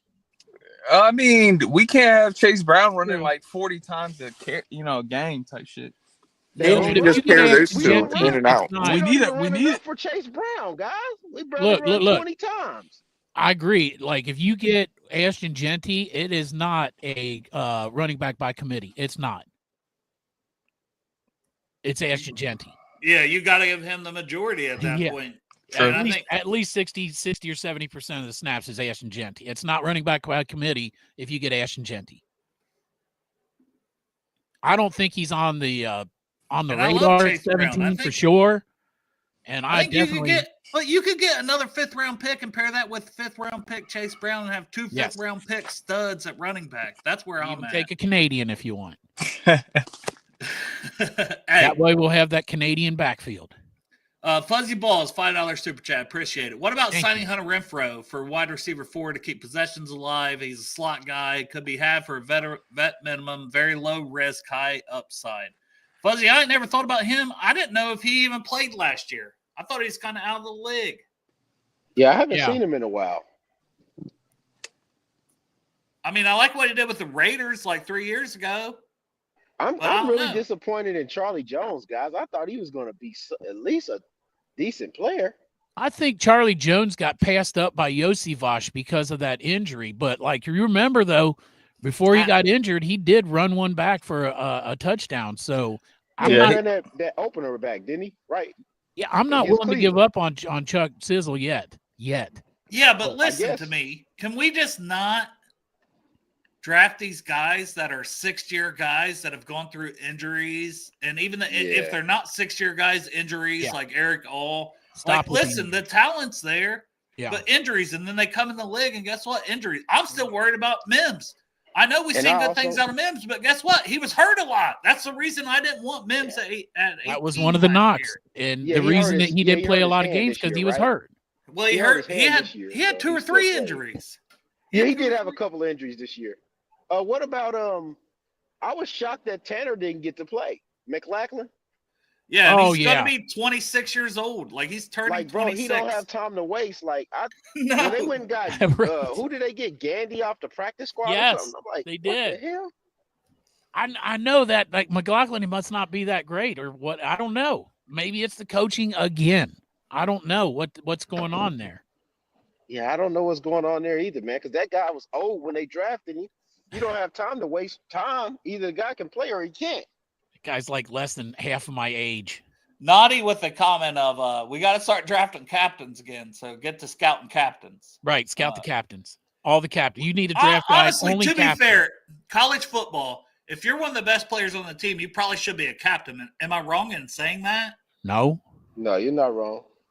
Because you got 4 or 5 captains on your team. That's a lot of times your best 4 or 5 players, and that means they put the work in to be that good. Tom says he's surprised that McLachlan wasn't playing because his tape looked awesome. And you remember when he came out, they were like, this guy beat all Gronk's records in college. Well, Daniel Jeremiah had him in his top 100. That's crazy to think about. I posted that last week on Twitter. Like, do you guys think you have anything? Tight end room. So, KP, before you came on, M asked about Tyler Warren. I like him, but I don't like him. If they took him, that means they're going cheap at receiver. They're letting T go. They got to trade him. That was my point. If you're going to let T go, you want to take Tyler Warren in the first round? Yeah, because if you took Tyler Warren and he ends up being great, then you're going to have to pay him $15 to $20 million once his contract is up. So your second receiver is not going to be that good. But you pay him $15 to $16 million a year whenever his second contract comes up, compared to wide receiver 2 money, which is like 30 million, right. 30 million. You know what I mean? You're right. You do save that money, but do we trust them drafting? Do we trust them enough? It's not do I trust them. It's just the fact that like I seen Uzama have his best year with Joe. I seen Hurst have his best year with Joe. I seen Gesicki. So I'm just like, if you put a young tight end around him that is already highly touted, there's a high likelihood he might make him a Hall of Famer or something special or an all-pro. Gesicki run T's routes. Hey, All was balling out though before he got hurt. All was playing some good. Yeah, he was. But like as I think it was Paul reminded me, is that All's out for all season this year. Yeah. Then who's wide receiver 2? Because you're getting that Nothing, goes back Dale. to We're gonna run Jamar Chase and 3 tight ends every play. The whole time, the Tyler Warren thing is if they're gonna sign T back, then go all in trenches. But if they're not gonna sign T back and they're gonna do a sign and trade, I think you have to fill in that hole. You know what I mean? But then who's wide receiver 2 would be my question. Well, we had T. What do you think we get on trade for T? Like, at best, you're gonna get probably a second and a third. Third, probably only. At best. What did AJ Brown get? When you franchise tag somebody, he wasn't franchise tagged. When you franchise tag somebody, you have no leverage. But the thing is, like last year, the Titans got, I think, a third or fourth for that cornerback. But that's better. That's better than just letting them hit the free market. No, I agree. I agree with that. Hey, who's the kid that played in the Senior Bowl? That wide receiver that his brother passed away, but he balled out. Besh. Yeah. Besh. That's Besh. Besh played for TCU. But now you're talking about a second or third round pick to get a wide receiver. That's See, you got to Warren then. No, I'm not. I don't want that. I want T. I'm just putting that out. I've done that for years. Give me T. Give me Gesicki. Yeah. Give me my weapons. Said that back for a to while. Joe. Give me the offense that we had this year. And just work on my defense. With better guards. Better guards. Get my guards. Yeah, get my guards in the draft. Yeah. I got to tell you, though, if you're saying, we can run it back with what we got and get 28, 30 points a game, I'll take that too. Yeah. Just work on my defense. Like, sorry, Joe, you're going to get hit more this year. But you did good at it last year, and we're going to beef up your defense. Yeah, you're not Peters wrong, is Chris. gonna help with the Best beat. just in a yards after catch guy. I like Jaden Higgins. Like if we're just There's another talking Higgins. That's what I was saying. The other Yeah, Higgins. You don't even have to get a Iowa jersey. State, man. Right. Keep your jersey. Give him the number 5. You know they'll fuck that up and give him like the number 6. Cocksuckers. Like 85 or 5. They got 2 options. Yeah, they can pick 2 numbers. What do you got? All right, what else we want to chat about here? Like, who's some guards that you guys like, and how early would you? Because I'm on the.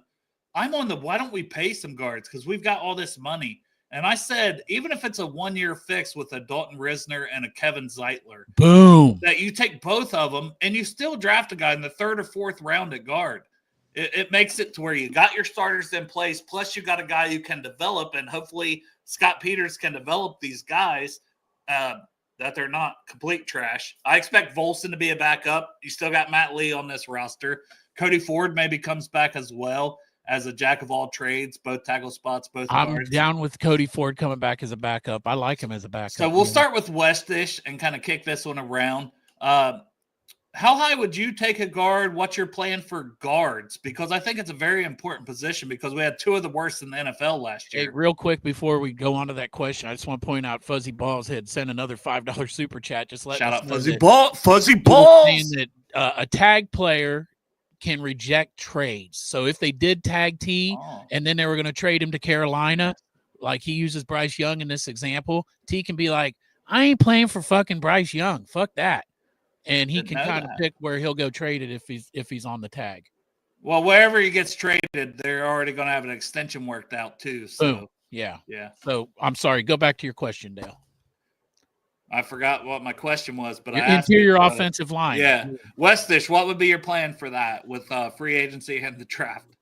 I liked a lot from what I saw from the guards. All the interior offensive line going into the draft this year. I think you got a lot of top heavy and you got a little bit of bottom heavy as well. So I wouldn't mind taking one early like Donovan Jackson, as I mentioned earlier. I also feel like somebody like Jackson Slater around the 4th or 5th round. I think that's really high because we cannot go into next year. If they were telling me that either Cody Ford or Cordell Volson was starting at guard next year, I'd chop up next season as a loss. So I think they played this year so far. Like I said, if our defense is better, we can still do it with what we had this year. Sure.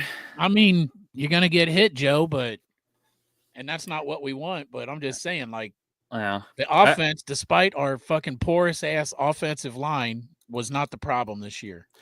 I think if we had mediocre at best defense, if we still had a great offensive line and Joe was just able to sling it, we'd be killing everybody. Yep.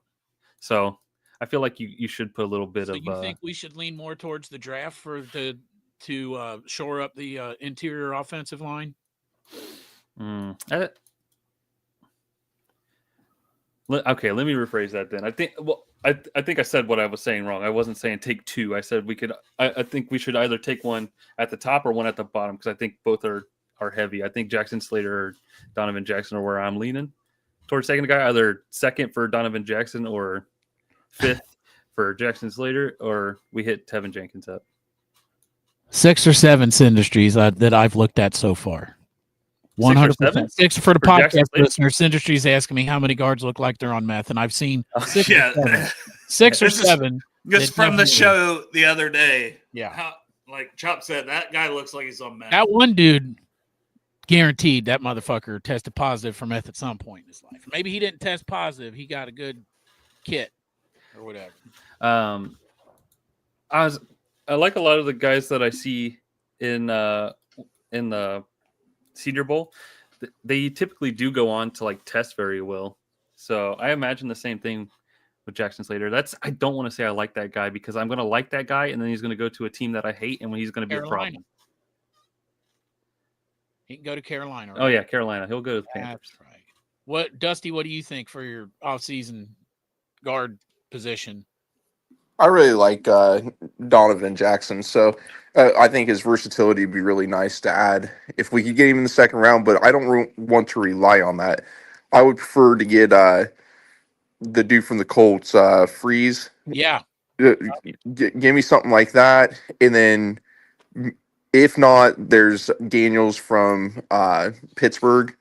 I mean, there's talent out there. You could pair that up with a guy like Zeitler, and then even if you go into the draft in Donovan Jackson sitting there staring you in the face, hey, I'll take this guy. He's got versatility. He's better, and we could take him as long as in the first round. We get a guy like Green, Nolan, the Florida kid. There's a lot of defensive options I think we could go with there, but the Bengals just have to spend the money and free up the draft to the point where we can have, I don't know, where the Yankees. There's a lot of holes. I really think the Bengals have a lot of holes that are concerning me. But for the offensive line, yeah, I'm going free agency. I'm going to bring in a couple. Alex Kappa he's out the door, and honestly, I wouldn't mind bringing back Cody Ford. Not for any sort of starting role, but just a guy that can pretty much start any spot on the line if you need him for a game or two. Well, I was going to say that, Dusty, was like, okay, so because maybe you're still hoping to draft a starter, but if you bring back Cody Ford, you still need to sign at least one other starter. So maybe it is Will Freeze that you mentioned from the Colts. Coming off an injury, might knock his price tag down a little bit, but he's still going to get good money because he's been an ascending player. He's a very good player. But you got him, and then, Cody Ford's back. You at least feel like you got two players there, and Ford to compete with Volson for a starting spot, because honestly, Ford was better than Volson. So at least you got two guys to compete before you go in the draft. Not saying that either one of them should be the starter, but at least you have options. And if you filled one of the spots, Kappa's spot, because he has to be cut, in my opinion, has to be. Yeah, I agree. Kappa's got to be out the door. And the thing I was always coached was competition breeds excellence. So go ahead, bring in more competition, bring in more guys. Just, Zeitler, he's older, but he hasn't fallen off a cliff. If he comes in and is able to give you quality snaps, there's people out there. Dalton Risner, everybody's talked about bringing him in. God, this could be our third year in a row. So like there's guys out there that aren't going to cost you a lot. Bring them in, just see what happens, and take that weakness that you have and turn it into a strength. And honestly, our run game is so bad. I think if we had a decent run game and could control the clock, we win a couple more games this year and make it to the playoffs. What's your thoughts on guard for this year? What would be your plan of attack through free agency and the draft? I would say get a veteran, whether that's Risner. I would say Tevin Jenkins, but he is injury prone. He probably plays no more than like 8 games a year. So that would be a risk. It'd be a whole. Who was the guy who played right tackle for us that we picked up this offseason? Oh, Trent Brown. Trent Brown. He was an injury risk himself, but when he did play, he was a great player though. And he did an off-season show talking like he's coming back. It was with Anthony Cosenza, I think. You think he's a cut candidate? Because I don't know if I'd bring him back. I mean, we weren't paying him shit, right? And he can back up like every spot on the line besides But center. he was so adamant about playing. That's why we had to wait until he got injured before we could play Mims. Yeah. You think he's going to try to be like, I got to play? I mean, he's coming off an injury, so I doubt it. Yeah, Trent Brown, like if he's brought back, it's literally to be a backup, and that there's nothing wrong with that. Like, No, I'm cool with that if he's cool with it. Exactly, he has to be cool with it. Yeah, and that's the best case scenario for the Bengals, in my opinion, to have a veteran like that you could plug in and play for. But he also can play left tackle. He played a lot of left tackle for the Patriots. Yeah, because I was going to say get one of these veterans in free agency, and then probably get Mimbow because he could play guard. And then if we ever needed somebody to fill in for Orlando, if he does end up getting injured, hopefully not. I think Mimbow's going top 15. Like I'm very high. You think he's gonna test that well enough to go? I do. He was on that freak list thing, so I think he's going to test well. Mhm. And I think like his versatility, and he measured in with a good enough arm length to stick at tackles. So I mean, I think he'd be an all-pro guard, but I think he could stick at tackle. He played right tackle at Missouri, but I think he can play left tackle. We seen Fuaga, and we seen who's the kid from Bama from last year that was tackle. He's the right tackle. JC Latham. Yeah, Latham. Yep. Latham played left tackle. Trent Brown only signed a 1-year contract here, and it was his contract's out. $750,000. So that's the thing. He was talking on Cosenza's show, the Orange and Black Insider, like he was part of the team. I guess you still are if you're a free agent if you're not signed anywhere else. But well, maybe he just plans on coming back for cheap. I mean, look, I'm not. If he wants to come back for $2 or $3 million to back up the both tackle spots, yes, because we need a backup, you know. Well, and especially with Mims' injury history, and Orlando Brown's gotten hurt some this year, but Orlando Brown's been an Iron Man every year. That guy will fight through everything to play. Exactly. Respect the hell out of him. But also, no, hell yeah, it would be a good pick. He'd be a good pick for. What about Ratledge? If we could find him later in the draft, because he is injury prone, just like. I mean, Mims, when he does play, is a great player, but he does have an injury history. You think Ratledge third round would be a slam dunk, in my opinion. He's that good. He got injured this year, but I don't know that he's been injured a lot prior to that. It's the same injury as Mims, though. Yeah, and he had tightrope surgery, and he came back and played. Yeah. Yeah, I'm cool with a veteran in free agency and a draft pick. So Job's having some internet issues, man, cutting out. And then he came back, said he don't know where he went. All right, anything else before we end this one, guys, that you want to talk about? Em, you've been good at kicking off topics. So, any last topic? Uh, I put you on the spot. I put you on the spot. No, I think that's good. I just want to say, though, from the last topic, like, I want, man, in free agency, I want both Risner and Zeitler, but I'll take one. Mm-hmm. Job wishes that's where he went. Yeah, not yet, but I'm hoping, but I doubt it. About a topic, I just thought of something. You think Matt Lee is a good future center for Ted Karras? Because who knows? Who knows? That's what I'm saying. I mean, to tell you the truth, I also think that this offseason, I think it would be great if they go talk to Ted and say, hey, look, we're fucked up at guard position. And we got Matt Lee in here that's a good center, so we would like to toss around just the notion. Sliding over. You know, I know Ted wants to play center, and to be honest, Ted is going to be a better center than Matt Lee. Ted last year was great at his position. I think he was like number 3 center in the NFL. For pass blocking, blocking. So it's going to be hard to move Ted from that. But if you want to see what we got in the future, you just have a talk with Ted. Ted's a good guy, man. I've talked to him. So I know he wants to play center, but you got a guy like that who just wants to win and wants to help the team out. So talk to him and see. That could also be one of the answers at guard. Not Risner, not Zeitler. Slide fucking Ted Karras over and put Matt Lee in. That could also be another option. But how comfortable is Joe with Ted? And center is very important position. That's what I'm saying. Like, you got to talk to them. But Ted Karras is not going to be Joe Burrow's center for Joe Burrow's career. That's what I'm saying. You got to. At some point, Joe Burrow's going to have a new center. And we got Matt Lee, who, you're right. My buddy that does a draft guide said Matt Lee's pretty good center. Oh, I didn't have him in it. He wasn't in it. Oh, he didn't say that at all. But I think he told me personally he thought he was a good center. I mean, I got that information somewhere. I thought he was undersized, and I didn't know how it would play in the NFL. But maybe that's what I heard. It played just fine in the preseason. preseason. I know who was really high on Matt Lee. It was Joe Goodberry. Yeah. He thought Matt Lee was the steal of the draft. And maybe he is. They got to play him, though. We'll see. We'll see with this new staff if they're going to play young players. Yeah, they need to play. We drafted him specifically for heavy packages. Yeah. Yeah. Exactly. That's his only role for the next 4 years. Yeah. And then we'll say goodbye to him. Come in on the 1 yard extra line tackle, the goal line, extra jumbo package. Yep. Which is funny because he's undersized. Yeah.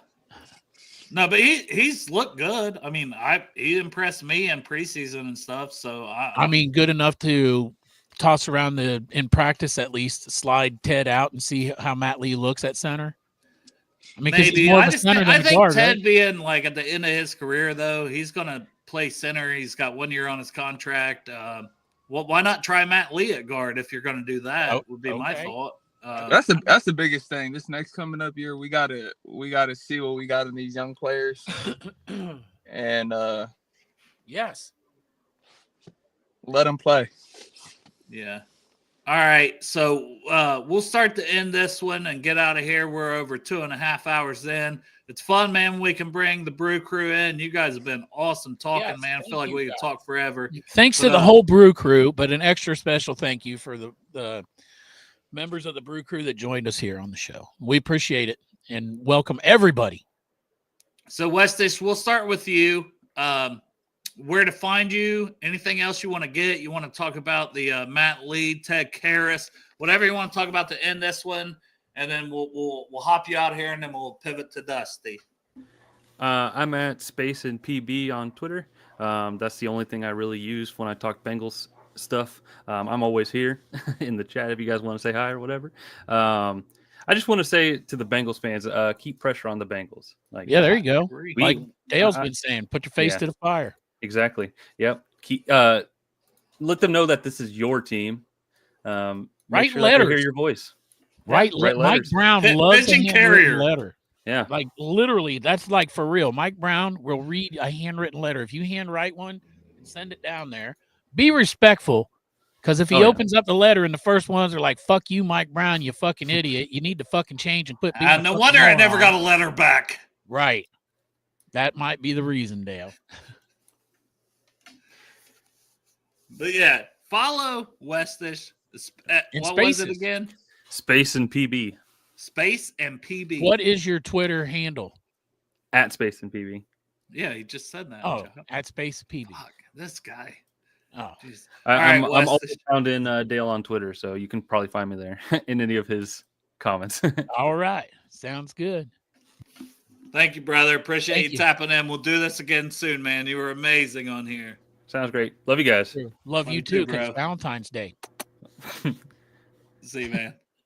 Dusty, tell us where to find you.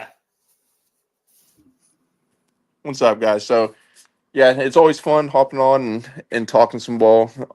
My only closing thoughts are sign T, Trey, Mike, bring the crew back.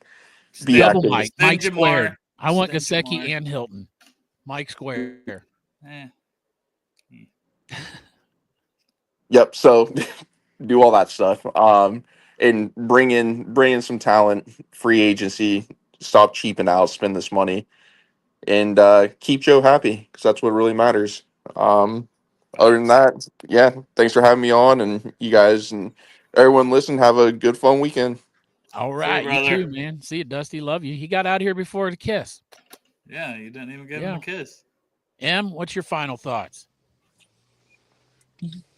I got a feeling next year is the year. Get your tickets from San Francisco. Championship, Super Bowl. Maybe I'm.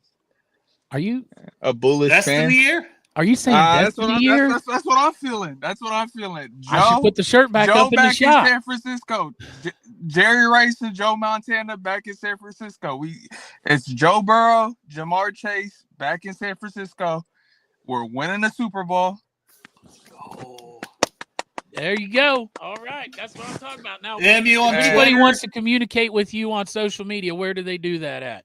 I got nothing to promote. I love y'all. All right, brother. You too. Thank you for joining the show. I will continue to join the show. Y'all do a great job. Love y'all. Love you too, man. Happy Valentine's Day. Happy Valentine's Day to y'all. You got the kiss from Chop. That's right. All right, Chop. Not really something special. I'm a whore. I pass those kisses out. Watch Come this on to now. everybody. Why you gotta let people not feel special? Well, it's Valentine's Day, Dale. I'm not selective. I like to get people what they want. And if they want some of this, they get some of this. Yeah. Like, I thought you were pointing at your mouth. Like, oh well, that depends. Like, put all the Scott Peters in here. Some people can get the mouth too. Damn. Yeah. It's wild. All right, man. Watch Fun this. show, long show, almost. Wow, that's impressive. Yeah, Bob. see, that's what I'm talking about. All right. How about that maybe? It'll take me 2 hours to get there, but I'll Didn't hear take your nothing. maybe. Oh, Turn it into well, I'll a- let you know. She's probably sleeping already. Appreciate everybody tuning in, man. Fun show, man. Always love when we can pop the link out and let everybody come in and give their opinions, because we're all fans and we all just want to talk Bengals, and That's right. that's why you guys tune in. So That's what we do. we try to. So, Chop does a lot of homework to prepare. break stuff down, game film, prospects. I do. Free agency. I've been thinking about helping out with the draft guide, maybe doing my input. Yeah. It says I like know this I can guy's handle on meth. Right. Just a little blurb like this guy's Like on guys on meth or not on meth. I can tell. Yeah. I'm professional. I can look at people and tell. No, Westis, you were great. Westis in Arizona, like shit. Watch, look man, at me, y'all Dale. come on. Look at me. Yeah, you didn't do any meth today. Now, did you? Did you? No. See? And You're you're correct. fucking living in Portsmouth. So if I can weed you out Yeah. and say you didn't do meth and you live in Eastern Ohio like that, in rural Eastern Ohio, It's true. my skills are on point. That's true, man. Gotta use the skill set. Now put the picture of that fucking O lineman back up. Well, it wasn't O-line. No, it wasn't. It was linebackers, Chop. Whatever it was, that dude was on Shit, meth. maybe you're on meth. I could be. Oh, I could damn be. it. I could No, be. we looked at linebackers. I think it was Eric Kendricks. Eric Kendricks, that guy. Was it the guy that looked like Definitely this? There was a black guy that looked like this, like he was. I think that meth was now. Eric Kendricks. Yeah, meth. Yeah, meth. Right Yeah. away, meth. Meth is not the choice that the smart people make there, Mr. Kendricks. So Yeah, maybe just drink a and beer. all that Smoke some NFL weed. money you made, you're gonna blow it on meth. You're gonna be homeless one day. So just stop. Yeah, just smoke weed. Smoke weed. It's legal here in Ohio if you came. Yeah. Okay. And Michigan. That's what you wish you were doing tonight. I got a maybe, but I'm sure. Coming. I feel like maybes are just like Nice nose. nose. And they are, but hey, then sometimes they turn into. I Maybe. did say maybe, so I guess. Yeah. And that's like, I mean, yeah, I'm all let's right with that. go. Like she wants to just come down here and assume pity the fuck. position. And I'll take a pity fuck. I'm always cool with pity fucks. I like pity fucks. Any fox, but Yeah, a pity any- fuck, titty fuck, any Yeah. fuck. Yeah. I'm game. Right. Happy Valentine's Day, everybody. Yes. Happy Crew, Valentine's Day. You're the best. And go ahead, hit the end button. Oh, no, All right, we're hitting the end button. we're hitting end. We're out for the night. We love you. Love you.